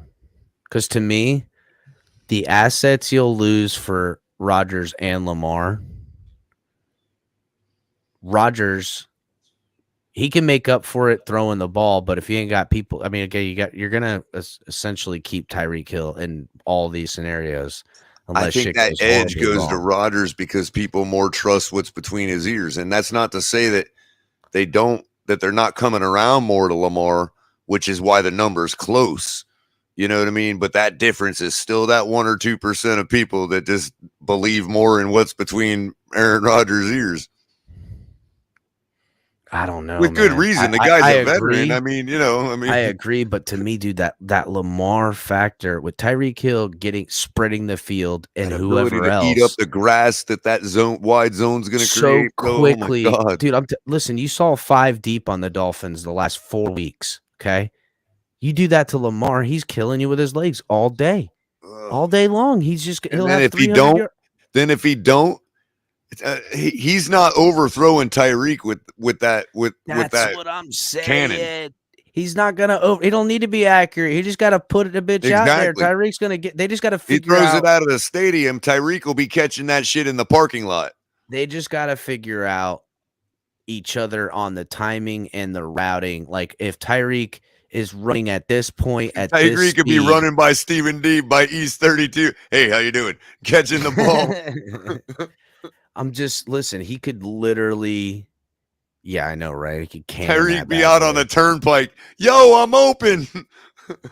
Exactly. So I don't know. To me, I wonder what that show would look like. But in the same aspect, not that Rodgers can't escape the pocket and throw it just as far as Lamar. It's just if there's that room to get out of the pocket or sit in the pocket and have 5 seconds of time to wait for someone to get that far, that means no one's close. Rodgers makes that throw and people get it and they've beaten their guy. And sometimes it's in double coverage. So when that throw is made by Lamar, it's because people sat up and it's one-on-one and there ain't nobody out there. You know what I'm saying? Like it's just free wide open at times. In his college year, there was only one guy that beat him, bro. Like for real beat him. Who are you talking about? Lamar Jackson. There's only one guy that beat him head to head. Color fucking Brady is now tied with Rodgers. Deshaun Watson. Brady's now tied with Rodgers. We keep getting more votes, but we keep getting more likes. We're 20 likes away from the color. I think maybe delusional Patriots fan might have joined the chat or something. I got you. Got all his buddies in here voting for Brady. Well, why would they want to see that? Oh, sentiment. Because they still love Brady. They won't admit it. It'd be like you and I would vote for Dan Marino if he was in Minnesota. Yeah. And we were in some Minnesota chat somewhere. Some parallel freaking nightmare. Some parallel nightmare. I got to watch fucking Dan go to Minnesota and win a Super Bowl somewhere else. Break my heart. It wasn't. Look, I got a guy's plaque on my wall that played for the Jets, bro. How do you think I feel, man? Like an idiot. Yeah. I know. At least he saw fit to come back home, Man, dude, freaking Scummy, look, ESPN scares the shit out of me. Scummy's already on to the second round of questions. He's for sure. I'm talking about John Gruden. No, kidding me? it's not Gruden. Not Gruden. Gruden, no way, Gruden. Not in our current environment Chef? in the organization. Shout out to Chef. Make sure everybody Chef? hits the like button, please. We are, still 20 votes away from finding out. I can only imagine one person being less accepted down in Miami right now, and that'd be Colin Kaepernick. Yeah, that's just because of cultural. No, you imagine if they brought in Gruden and Kaepernick. Oh my God, the whole place would implode. That would be awesome show, though. It'd be fun to watch. I'm not gonna lie, it'd be fun as hell to watch. I mean, it would be fit. It would be fitting in Miami, and the way this organization has been run to have some. Our organization can't even handle Tua detractors without canceling them. What do you think they do to Gruden? Did you see Liz's new handle? Liz found color coffee cup. Yeah, I saw that. She said she sent you something on Twitter about it. But she said she followed me on Twitter and sent it to me, but I never got her follow. I don't know if she might have hit the wrong color check my Twitter. I've got maybe there is somebody impersonating me out there. I don't know. I mean, Nick comes all up in here saying I harass him on Facebook. I haven't even gone to Facebook in like a year, man. I don't even know what he's talking about. So crazy, bro. That's so nuts. Like I asked, I was like, color. There's plenty of people on the list before him. I'd start harassing, man. How'd you even find him, color? That's the thing. Right? It's just I know. I was like, color, do you even have a fucking YouTube or a Facebook? You're like, maybe. I mean, it's just ridiculous. I know you do, but like, do you even use it? Well, I do. But I don't during football season very often because one of my buddies that I so you admit that you're harassing Nick. No, I get harassed by a buddy of mine that I played football with in high school. He's a Pittsburgh Steelers fan, and he can't stand the Miami Dolphins organization. Like he hates the Miami Dolphins. South Florida native, right here from the 561, absolutely despises the Miami Dolphins. So he does nothing. Fact. He does nothing but throw shade on the Dolphins all day long on his Facebook page during the season, man. I can't stand it. So I don't go over there. Yeah, he hates them, bro, with a passion. Huge Hurricanes fan too, bro. It's crazy. Laughs at us whenever the Steelers draft a Hurricane and make something good out of them. Oh man, they've been cherry picking defenders out of there since the beginning of time. Mm-hmm. Yeah, sad.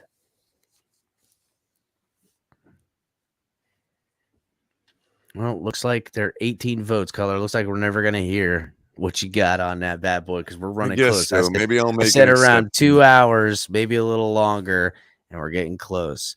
Maybe I'll make an exception. Dark Reaper says that Boyer got to go.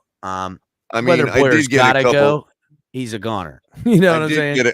I did get a couple people buy me some coffees, so maybe I'll make an exception. Ooh, I don't know, color. I don't like doing that. Rules is rules, color. I know. Get the essence of the rule. I mean, how many likes is a cup of coffee worth? I don't know. I guess if we got one more membership, I could let it slide. Then I could let it slide. Till then, no. Yeah, I don't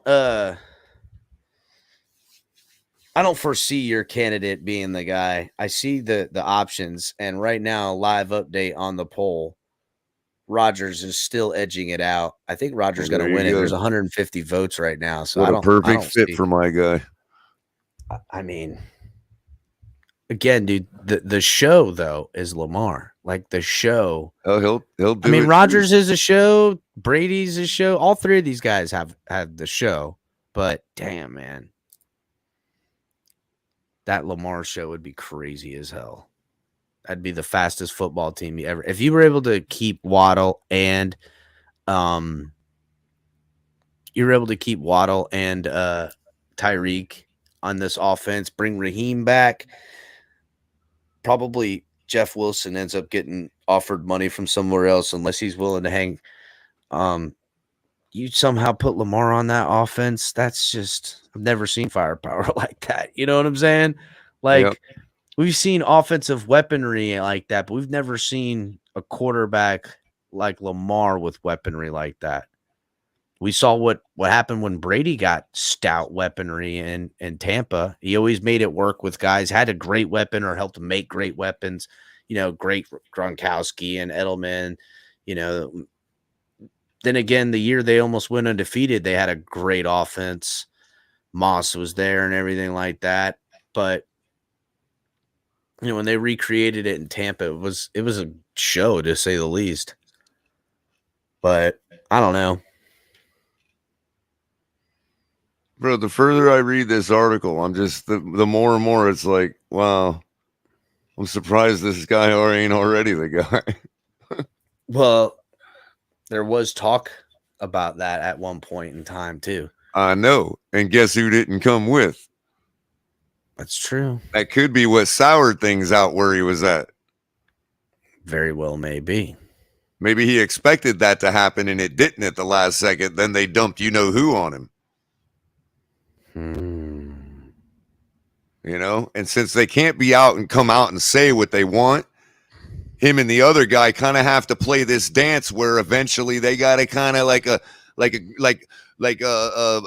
something losing orbit. Eventually they meet up, you know, but it takes time and they got to have enough orbits go around before the, you know, trajectories you know what I'm talking about? Like, you know, and that may just happen in Miami come next year.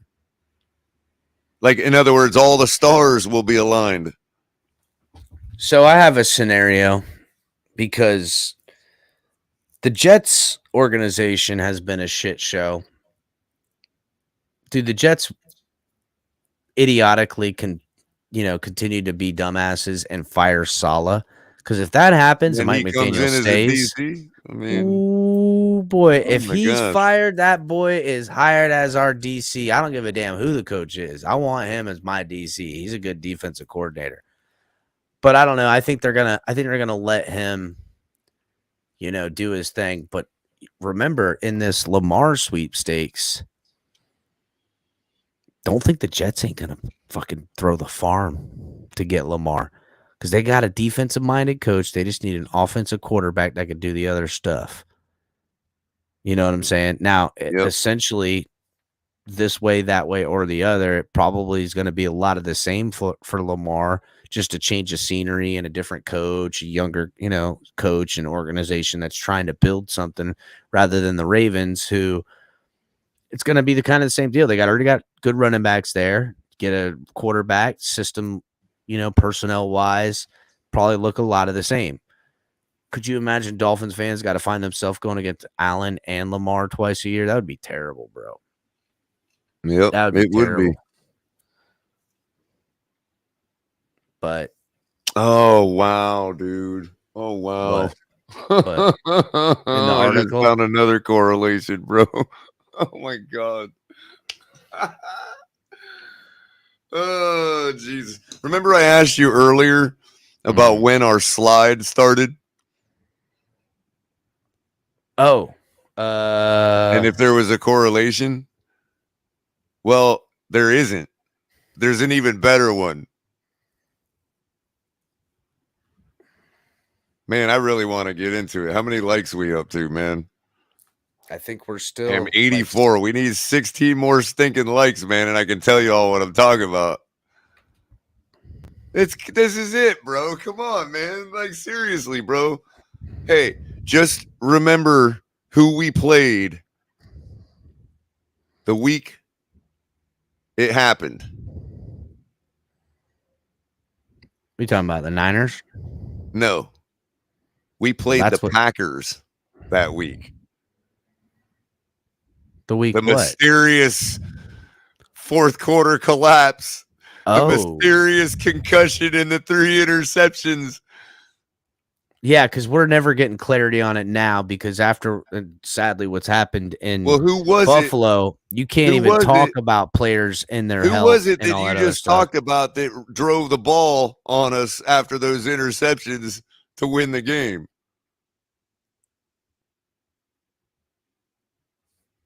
All right.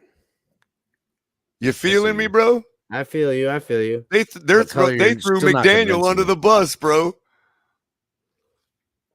Did they throw McDaniel under the bus?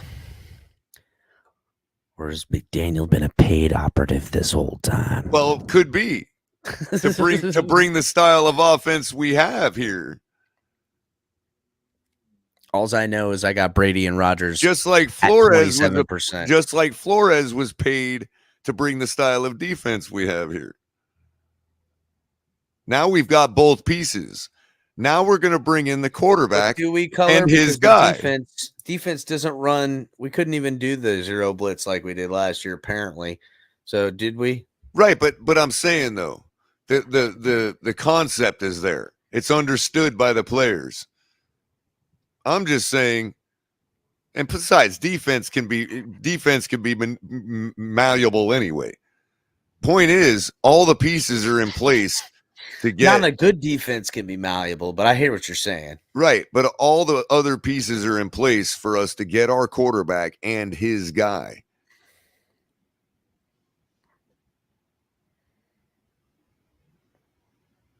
He's friends with the guy, dude. All right, well. You know who the guy's father is, right? Or his grandfather, his father? His mother? Speaking of wide zone West Coast offense. But his mother was a mutter. His mother was a mutter, right? No. But who did Bill Walsh make the West Coast famous with? Kubiak? No. I don't know. Joe Montana. Oh, true that. Who is Joe Montana's quarterback's coach?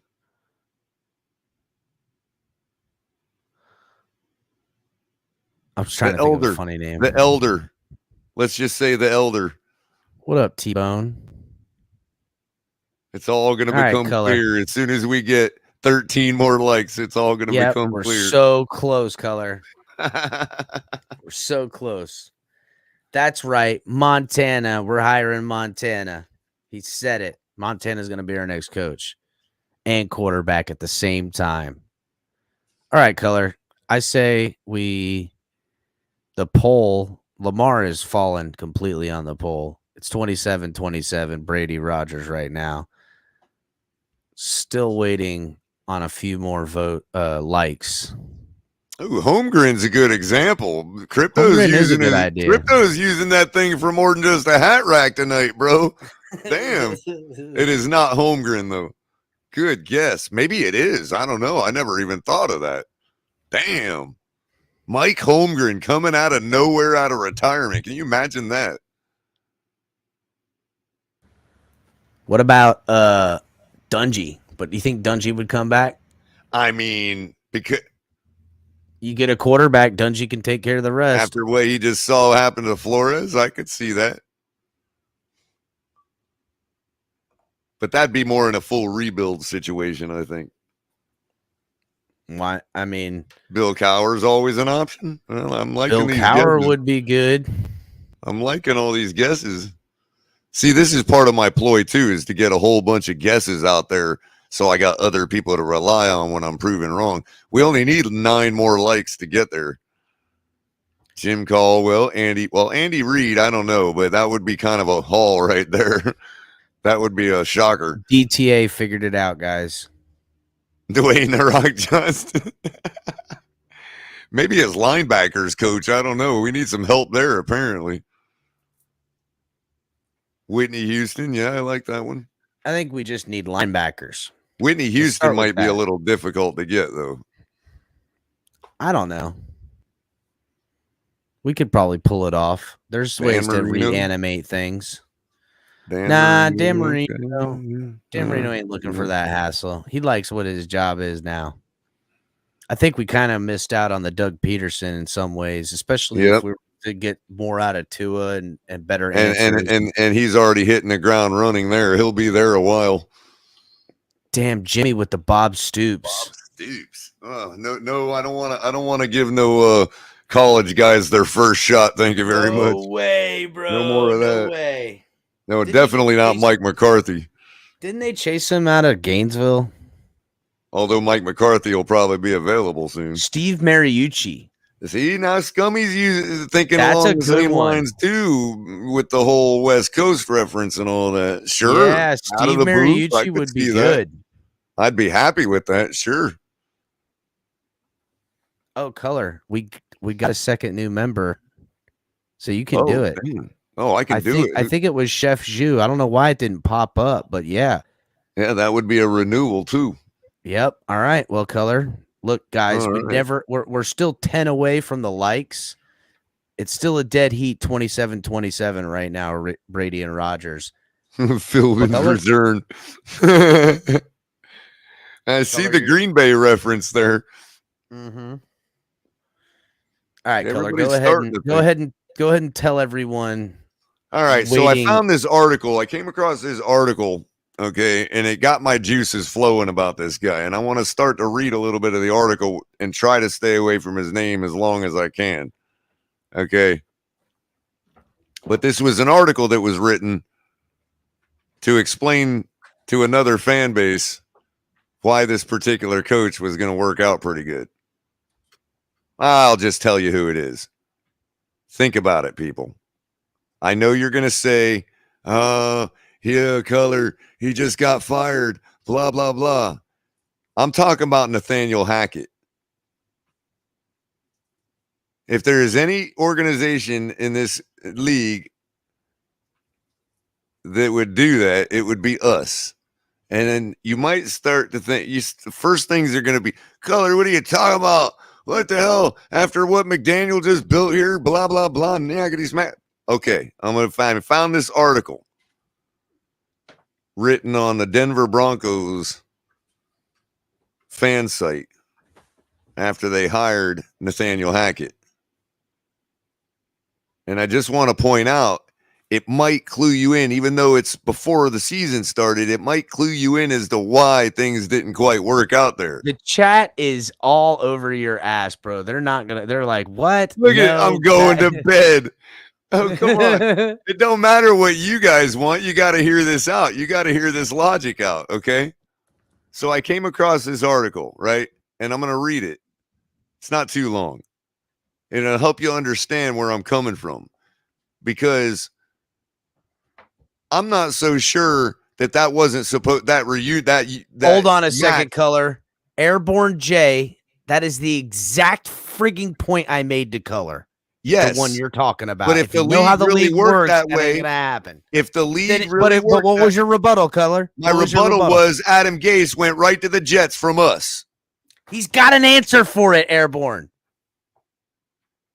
But then I said, "Oh, so we're a poverty franchise like the Jets?" And he goes, "Kinda."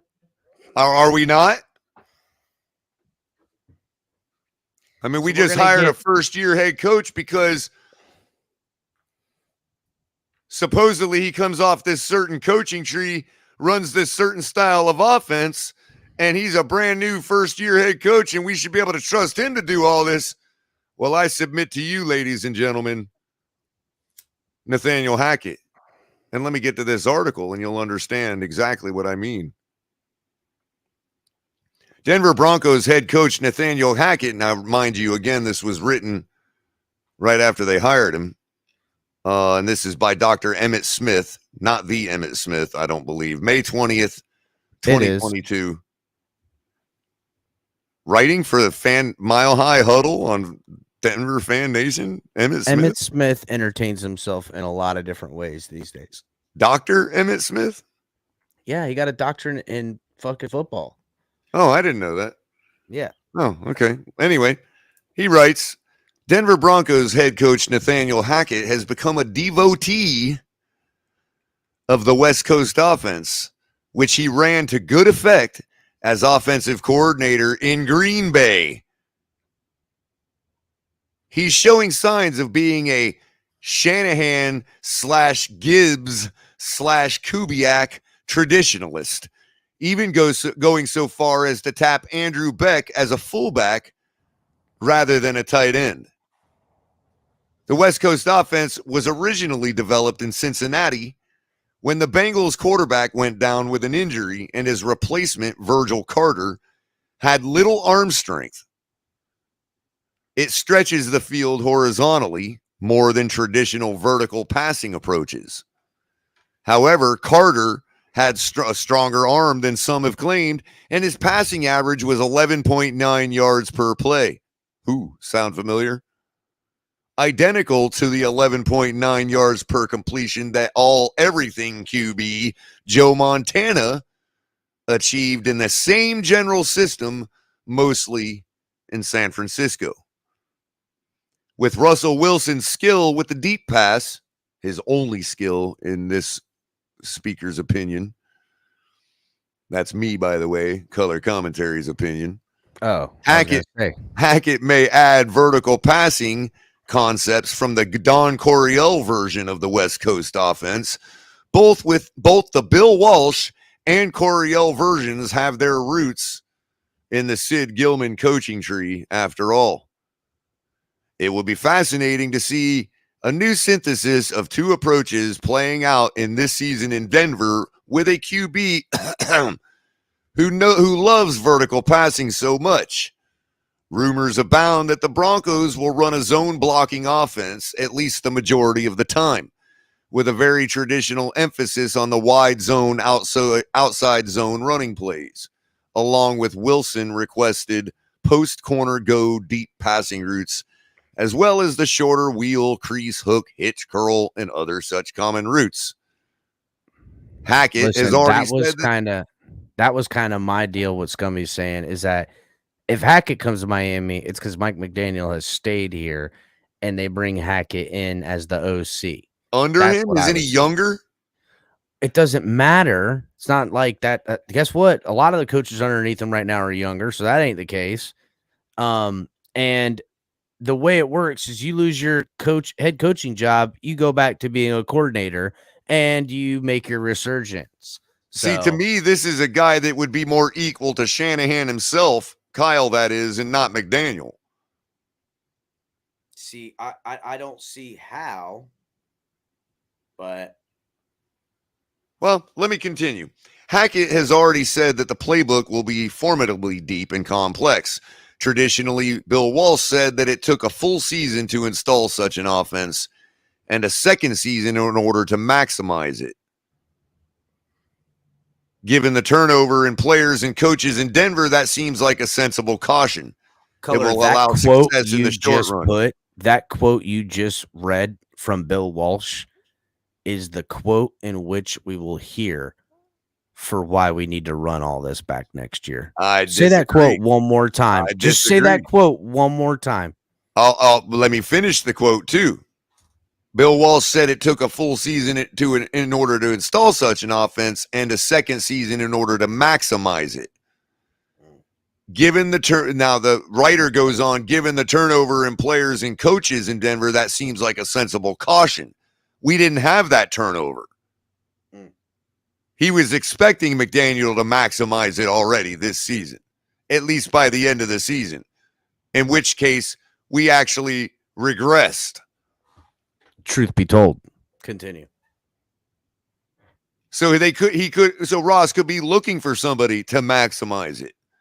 So anyway, what Mike Shanahan did in his years, Mike that is, as the Broncos head coach, was to create an offense that used the zone blocking scheme that permitted smaller, lighter offensive line players to be effective and run a set number of plays, each of which had multiple variations, an approach that served to keep defenses off balance for several years. Many coaches have tried to use a similar approach in the years since then.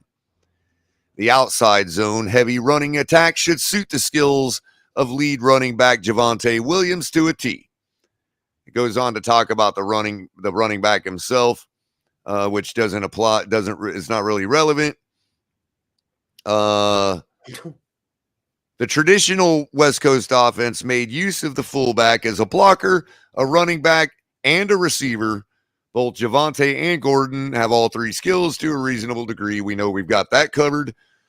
The running backs, fullback, and tight ends were important receivers in the Shanahan, Gibbs, Kubiak variation of the WCO, then why haven't we seen the tight ends involved more? Anyway, which use short passes over the middle as well as on the edges and long yards after catch plays to achieve significant yardage. Wilson doesn't tend to use the middle of the field much, perhaps as a matter of his height, but there are still be plenty of screens, out routes, hooks, curls, patterns for all the receivers. One reason that Noah Fant was allowed to leave was that Alberto, as we like to call him, has the same foot speed in the 40-yard dash and a similar skill set in the passing game. Although Albert isn't quite the player Fant is, he showed enough last year to expect him to become a facsimile. Let's see. Ex-coordinator Pat Shurmur leaned on the inside zone run plays, as did Hackett in 2021. I'm sorry. Let me go back a little bit. I missed a spot. Coach Hackett ran 11 personnel nearly 60% of the time over the past 3 seasons and 12 personnel 24% of the time. While he hasn't let slip his full intentions for Denver, the team can expect a similar distribution of those offensive alignments. Ex-coordinator Pat Shurmur leaned on the inside zone run plays, as did Hackett in 2021, but he has talked about leaning on the outside zone, which is close to the Shanahan, Gibbs, Kubiak approach to the West Coast offense. I look forward to seeing how Beck will flourish in the fullback position. Excuse me.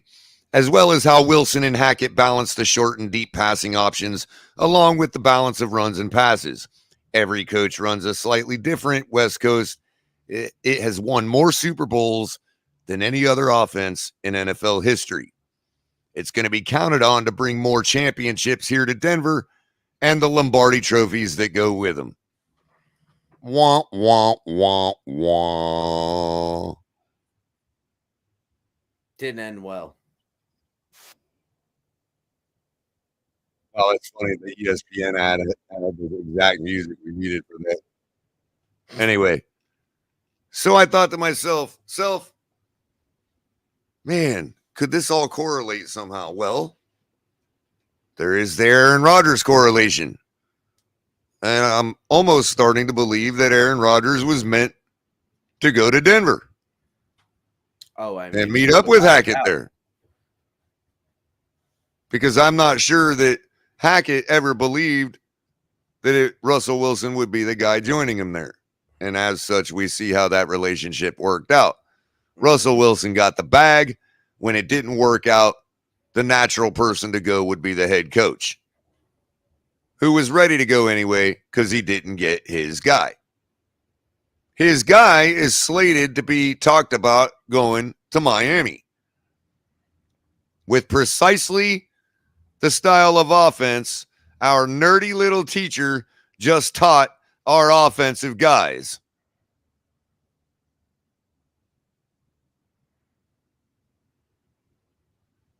And I'm just saying, I mean, it's Aaron Rodgers. It's Nathaniel Hackett. It's exactly like the only reason it implodes on itself is, simply put, there's just too much money that Green Bay would have to eat and not spend the year they got rid of him. Well, that's why I started by even asking, because everybody just, look, you saw the poll. Obviously, everybody thinks we can make it happen. Nobody when we bring up Aaron Rodgers, nobody ever pushes back on, oh, how are we going to afford him? They only do that for Jackson. Yeah, I know, which is bullshit, because the way contracts are structured, you don't have to pay him at all for 2 years. How about that? You ain't got to pay him but $1 for 2 years each year, because you could do the contract in some way where, yeah, I'm going to pay him $50 million in bonus, and I'm going to carry all the dead cap. I'm going to have $100 million on him in year 3 if you wanted to. You know what I'm saying? How you could structure it. He'd be the only guy you could afford, and you'd have nobody on the team 3 years from now. but cap goes up, you manipulate it again, you extend. I mean, damn, how many contract extensions and moving around and stuff like that has KC done? Now, it cost them not being able to re-up Tyreek Hill. They still got a damn good football team, because I'm sorry, as great as Tyreek Hill is, and he's great, still need a quarterback to win in postseason and get a championship. Yep. And I also recall it could be a possibility that we were trying to get him and Denver got him. Could you imagine? Then why? That could have been the reason Aaron Rodgers ended up signing in Green Bay. Okay, Color, I'm gonna play this game with you. Is that why the Dolphins bought Bradley Chubb? To give them a first-round pick so they get rid of Nathaniel Hackett, so then Nathaniel Hackett can come here in Miami, and it give all the more reason for the joint marriage renewal with Hackett and Rodgers. Fangio as our DC. Bum, bum, bum. Literally. See, I ain't putting this stuff together just being stupid. I'm not saying it's going to happen. It probably is ridiculous. But I ain't going to bring it to you without bringing you real anecdotal evidence and correlation. Color, I just helped you bring it all the way home. Yeah, you did. You know what else? Here's the thing. This is what I was alluding to before when we first started talking about it. I got to thinking, when was Nathaniel Hackett fired?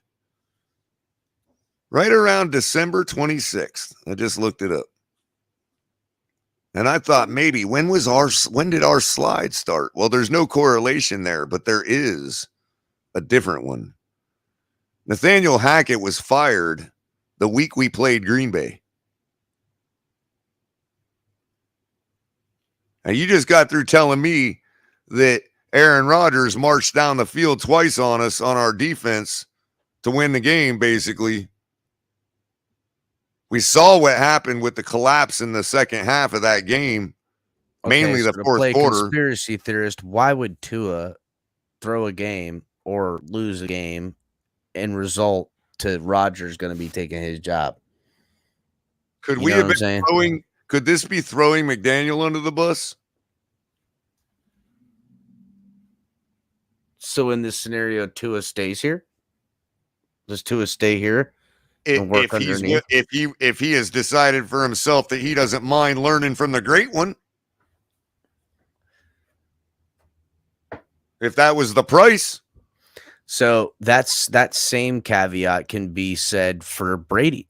Brady comes in here for 1 year. Nathaniel Hackett comes in as OC, and this Tua is what I was doesn't getting leave at about the poll because of what I had read about the West Coast offense and all that stuff.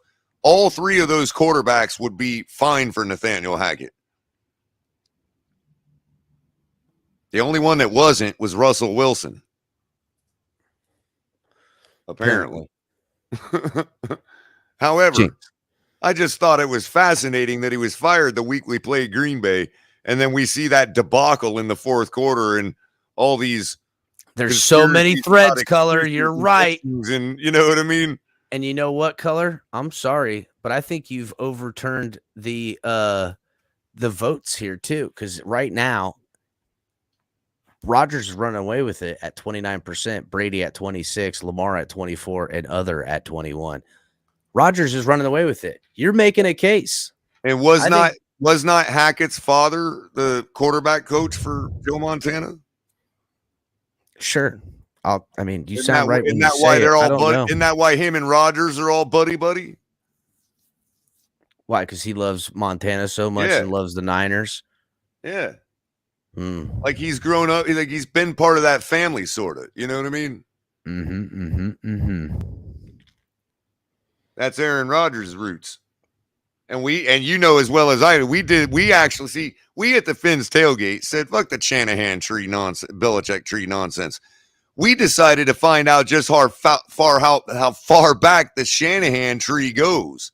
Because it ain't the Mike Shanahan tree. Not. It's actually the Tom Landry tree if you trace it all the way back. Well, I mean, you could always trace it back to the beginning, guys, the OGs of football, if you want to be Right. real. And we did that exercise one night, and we got it all the way back to Tom Landry. I know. I remember. That was fun. Yeah, it was, wasn't it? Yeah, it was pretty cool. I'm But good with Tom Landry's tree. yeah, give me some of that tree.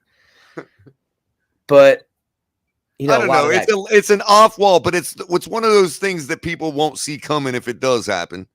They'll be like, "What the hell are they thinking?" Well, Moss at least says I've Mike given Shanahan you. I've given you. If it does happen, at least people shouldn't be asking themselves why. I've given you. I've just laid out all the reasons as to why, so we don't have to question ourselves, scratching our heads, wondering. Well, I will say this, Color. Dolphins It's like you had your chance, son. Sit down now and let the Godfather take control. Dolphins screw the pooch on Sunday. Shit, the Dolphins win and don't get the playoffs because the Bills scenario played out like we talked about. I don't see how Mike McDaniel makes it out. I don't see how that's going to be up to the team, just like it has been. I don't for the see how past Mike 3 McDaniel seasons in a does row, it, bro. I don't see how Mike McDaniel does it. I don't see how. Well, I could see how Tua does because I'm sorry, but you'll be amazed at how many times they can repackage a new coach coming in. This is going to be the guy. I've seen it done. The past 3 coaches now, we found ourselves in this same situation. Mediocre and hoping to get in. And it came down to, even if we win, we probably won't get in. And how's the team going to play for the coach? The first one was Gase. We saw what happened there. The second one was Flores. Okay, they played for him last year. We're going to see what happens. The team is going to tell Ross what's up. And last year, it didn't even matter. Mm-hmm. Because nobody can argue that the team didn't show up for the head coach last year. Oh, no, they definitely showed up. They definitely showed up. I mean, the defense never left. There was fragments of the offense that quit, but you could equally make the case that they didn't quit on the coach. They quit on the quarterback. You know what I'm saying? Yep. Now, that's not what I was told, not what I was sold, not what I've seen since, but it could have been.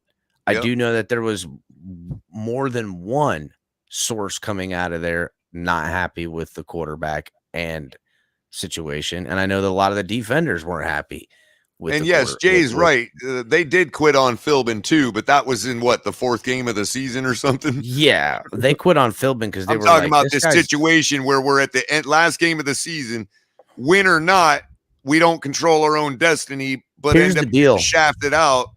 And does the team show up for the coach no matter what? In other words, the team likely knows they're not making it. They should still show up and play like they have a chance to win it, to get in, because we do have a chance to get in.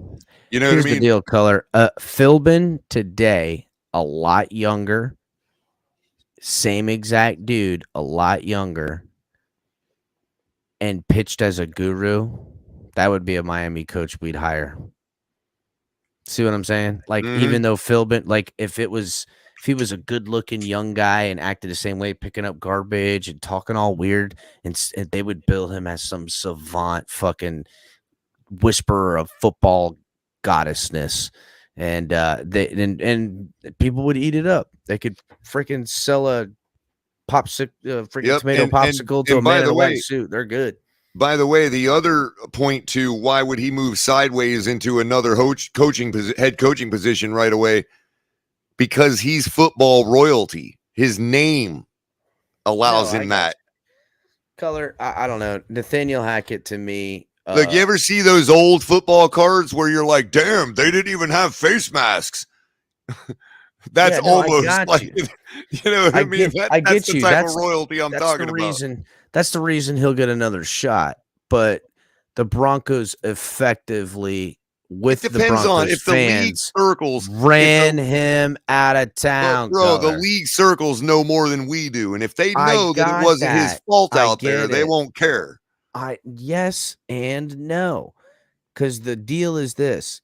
You very rarely go to first of all, you're certainly not gonna get in a situation where they're gonna buy you a marquee type of quarterback and give them to you and say, make it happen. The marriage didn't work. The organization put it together.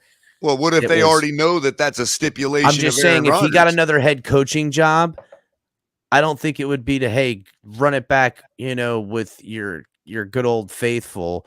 It would be you're going to go take over some team that's on their tank season. You know what I'm saying? I get you, but run it into the ground. I get you. A la Lovie Smith. I get you, but maybe it's a package deal. Maybe they already know that's a stipulation of Aaron Rodgers that he comes with him. Again, the Aaron Rodgers hits the skirt when you start talking about, hey, you got, the dead money. So you got to have a team. Now, the Dolphins are a team that have the assets and can potentially give them what they Aaron's want. Going to want the same thing Brady wants. He's going to want. Yeah, but I got you. You can't want the same thing Brady wants and want twice the money. No. What I'm saying, that's true. But what I'm saying is, as far as what he wants a coach that he can control. I got you there. I'm not disagreeing with that. I'm just talking about the feasibleness of affording it, buying it, purchasing it, and then still having something left over to get the job done. You know what I'm saying? That's what I'm talking about. And whether Nathaniel Hackett is going to be the type of guy that's going to be given and allotted that kind of scenario when he almost had the exact same scenario, just with a quarterback that wasn't his already girlfriend, and fucked that up. You know what I'm saying? He got handed a team that had talent left over, traded assets, got all that shit, and paid a big time quarterback. Like, they did the exact scenario you're talking about. You're going to do that twice for this motherfucker? I don't know if it could be that bad for us, is what I'm saying. I think our roster was still further ahead than Denver. I agree with you. With Rodgers and this roster, any coach going to get the job done. I would rather keep the coach I got, bring him in as the OC, and run that scenario. You know what I'm saying? Other than giving Nathaniel Hackett the keys to the kingdom. Because to me, Mike McDaniel and Nathaniel Hackett, Mike McDaniel is a better head coach already. Mike McDaniel has his team, emulating him in a lot of ways. Nathaniel Hackett had his team fighting against each other. He had no leadership over those guys. He had no ability to lead those dudes at all. He was terrible. The team quit. That's what Fangio is for. Now you bring in two dudes. And yes, Fangio has some allure in this because maybe Fangio is the head coach and you put homeboy as the coordinator, or they do listen, I already told you how you win this shit, Color. I already told you how they win this. You make it smart and you don't have co-coordinators. You have co-head coaches. Man, I swear, man, Russell Wilson's got this league so fooled, man. Y'all got way too much faith in Russell Wilson. You act like no, I don't. Listen, Russell Wilson to me is this close to being like in a hospital. Like, well, then what the hell was he supposed to do with him out there? I get that, but it wasn't just Russell Wilson that he lost control of. Well, when you don't have your quarterback, you lose everybody, bro. I get that. Then how the fuck did he? I get how he lost his job because you're not going to do that. But okay, then the Broncos are screwed without Hackett anyhow. Probably. I got you, but you are going on the ideology that the Broncos will only be what they are now and get worse because of Russell Wilson, and that Nathaniel Hackett didn't lose control over defense, didn't lose control over coaching, wasn't able to keep the fans from running him out of town in one whole season. That guy can't lead shit, bro. He can't lead nothing. I don't know, man. He got run out before the year's up. He can't do it yet. Whether you're exactly on the money 1,000,000% with all the other stuff of how Wilson is the problem and this team will get 4 wins or whatever. They'll be the new Jacksonville or Browns of their division. I agree that you're talking about the difference between Aaron Rodgers and Russell Wilson as far as you're kind of splitting I'm talking about as far as what the aspects you're referring to could be made up by a guy like Aaron Rodgers is what I'm saying. Aaron Rodgers could fill that role of leadership you're talking about. He wants what Brady wants. He I wants don't need a coach that's Nathaniel under Hackett. him. I don't need Nathaniel Hackett to make the Aaron Rodgers work, because that don't No, mean but maybe nothing. Aaron Rodgers does, is what I'm saying. I got you, but I still wouldn't hand the keys to the kingdom. I'd hand it to Rodgers. That's what I'm saying. He wants a but coach under him, like Brady Mike has. McDaniel already does that. He can do it too. You can have two coaches, an OC that does nothing. Okay, but what if we lose the next game? Look, we're going to have to find a new head coach if we lose the next game. That now you're talking. Now you're trying to create this scenario from the thing. Listen, if they don't want to stray too far from McDaniel, they could go with Hackett for that reason. I promise you, if the Dolphins lose and Black Monday freaking he's fired, when the list comes out of coaches that are candidates, Nathaniel Hackett's name will be on that list 1,000,000,000%, because the Dolphins have no coach. But until there's no coach, I'd almost say bring Nathaniel Hackett. I'm just saying that they wouldn't be straying too far away from Mike McDaniel if they got Hackett, if they were in a situation where they're kind of shoehorned into firing McDaniel. You see what I'm saying? I agree. It'd be a sideways move in the same offensive system now with a Hall of Fame quarterback. No, I gather. I got who's his best friend. I gather, and I get you in every way you're talking about. I mean, don't we have a head coach, quarterback that are best friends right now? They'd both just suck. Yeah, but again, now we're running it back, doing the same shit. I'm trying to do something except different. One of them don't suck in the second time around. Well, yeah, I guess you're still getting the marquee quarterback and all that other nonsense. But again, dude, I got we'll see. you. Hey, it's listen, we're talking about way too early freaking prediction here, but I think I've made the most solid case of anybody yet. And if it happens, time I think people won't be scratching their heads because of me. Every time I think that, like, oh, look, it's going to hit like 30% and it's not going to matter. But no, I turn it around and it's 26 Brady, 26 Lamar, 28 Rodgers, and 20% is other. And I forget who posted that.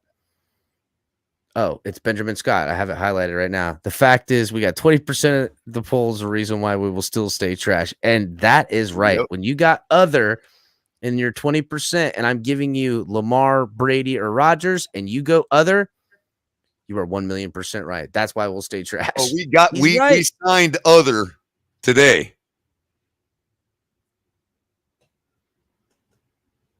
In case y'all didn't notice, we signed other. Well, no, Ailman. I'm literally making the thing that Rodgers comes here and they bring Hackett in as the OC, and like now color scenario is kind of on the same way as well. So no, you can, the Rodgers is what's it. You but could be right about the OC, but he's already operated in that role with Rodgers before. So I don't know, man. I got you, but they had success in that role. So, and there's no reason to get rid of Mike McDaniel if the system's staying the same. It's West Coast. Here comes a West Coast type of dude with Rodgers. They continue on. You know what I'm saying? Mm-hmm. To me, though, the show is if the coach is fired, then everything's on the table. You know, everything's off and on the table all the same. Shit's flying all over the room at that point, because it don't matter. You make a run at Harbaugh, you make a run at Peyton. You know what I'm saying? You make a run at, you see what Fangio's put together as a plan as far as something big, and you do. Well, I don't know what you do with the quarterback at that point, because once you have a new coach, probably get a new GM, depending on which one of these guys you hire. You know, Fangio probably could keep Chris Grier, but Harbaugh and Peyton, they're going to want that type of control. Chris Grier ain't leaving. He'll just go to a different title, as we've discussed. But damn, dude, so much hinges on this last football game. So much hinges. What's up, King? Man, how does the NFL not want the Dolphins in a playoff game? Why do we? Why is not Patriots are so boring, man? Look at their boring ass ugly uniforms, man. Yeah, I know, right? They put me to sleep.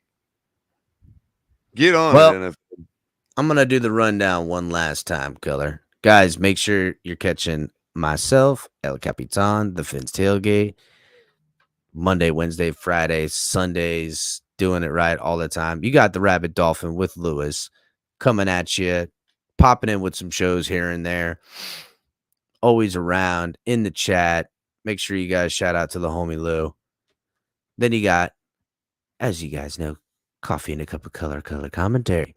Got the new video from HB. Shout out to Zippa Media. And then you guys got Dolphins DTA doing the debriefs with the shorts, the late night, the, marathon that the guys all put together. There's days where all of us jump in for hours at a time and it's gone 14 hours. And then you got on Saturdays coming at you with Late Night Exhale Ali. So Cash App, Venmo, the Fins Tailgate, great way to support the channel, guys. We always appreciate it. You can also support the channel with the link in the description for Fanatics. There's also a link in the description for our gear as well. All kinds of good stuff. Make sure you guys are checking it out. Then we also have the link in the description for Backroom Collections. If you use offer code hashtag TFTG, you'll get 10% off all your purchases. Other great ways to support the show is the super chat. We always appreciate super chats. And one of the best ways is to just become a member. There's 3 different levels, very cheap. I think the bottom one's like, I don't know, $2.99, $3.99, something like that, all the way up to, Amigos, Familia, and VIP. So make sure you guys are joining the TFTG family. So, all right, I'm going to end this. We're just at 100 likes, Color, and we're actually at 99 likes. We're right there. So, guys, hit the like button if you haven't.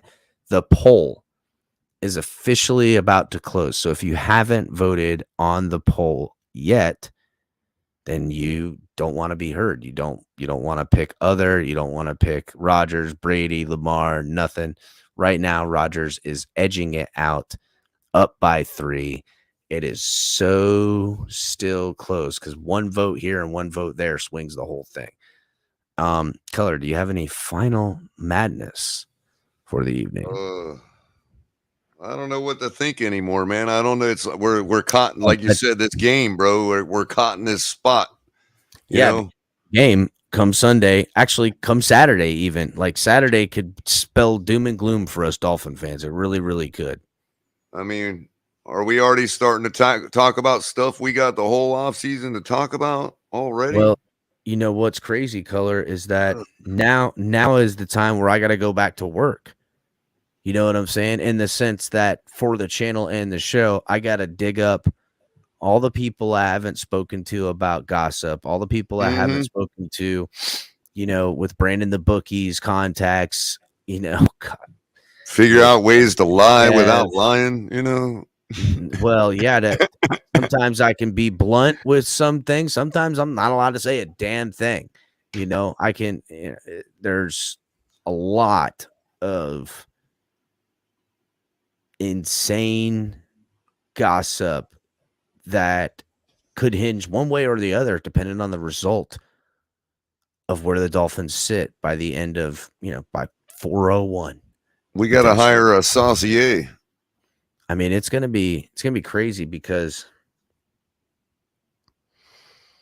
either we're marching our way in the playoffs and everything's looking on the up and up. Because from what I'm hearing, I don't see, unless they're gonna make a run in these playoffs, bitches, there's gonna be some changes in South Beach. So it's gonna be crazy. I mean, probably as busy as everything is week in and week out, probably not as many shows get done in that period, from after the Super Bowl to that or Black Monday, but the freaking overwhelming investigative work everyone does with the talking, and you hear something, you check, and you're like, you find with 5 other, you're like, wow, yeah, okay, so now there's a couple people agreeing with what they're hearing. The sourcing just becomes overwhelming, because you could just say anything you hear, but you got to find somebody that either has something credible, and then you got to see a couple of people are hearing the same type of thing before you even want to get out. A lot of people say they got something real right away, but only a fool jumps out and says something when they hear some crap like that. You gotta, you don't want to look like an idiot. You gotta wait until you get a couple of good things before you start bringing some sources out. But that whole endeavor of digging through is a lot. There's a lot of different ways to do it, and there's a lot of different people, and you'd be amazed how many people are willing to talk, because they have agendas of their own close to these athletes and in their inner circle, and right down to them on what they're okay with being out there and how they truly feel. And it's the way in which they communicate in this digitally connected world that we find ourselves in.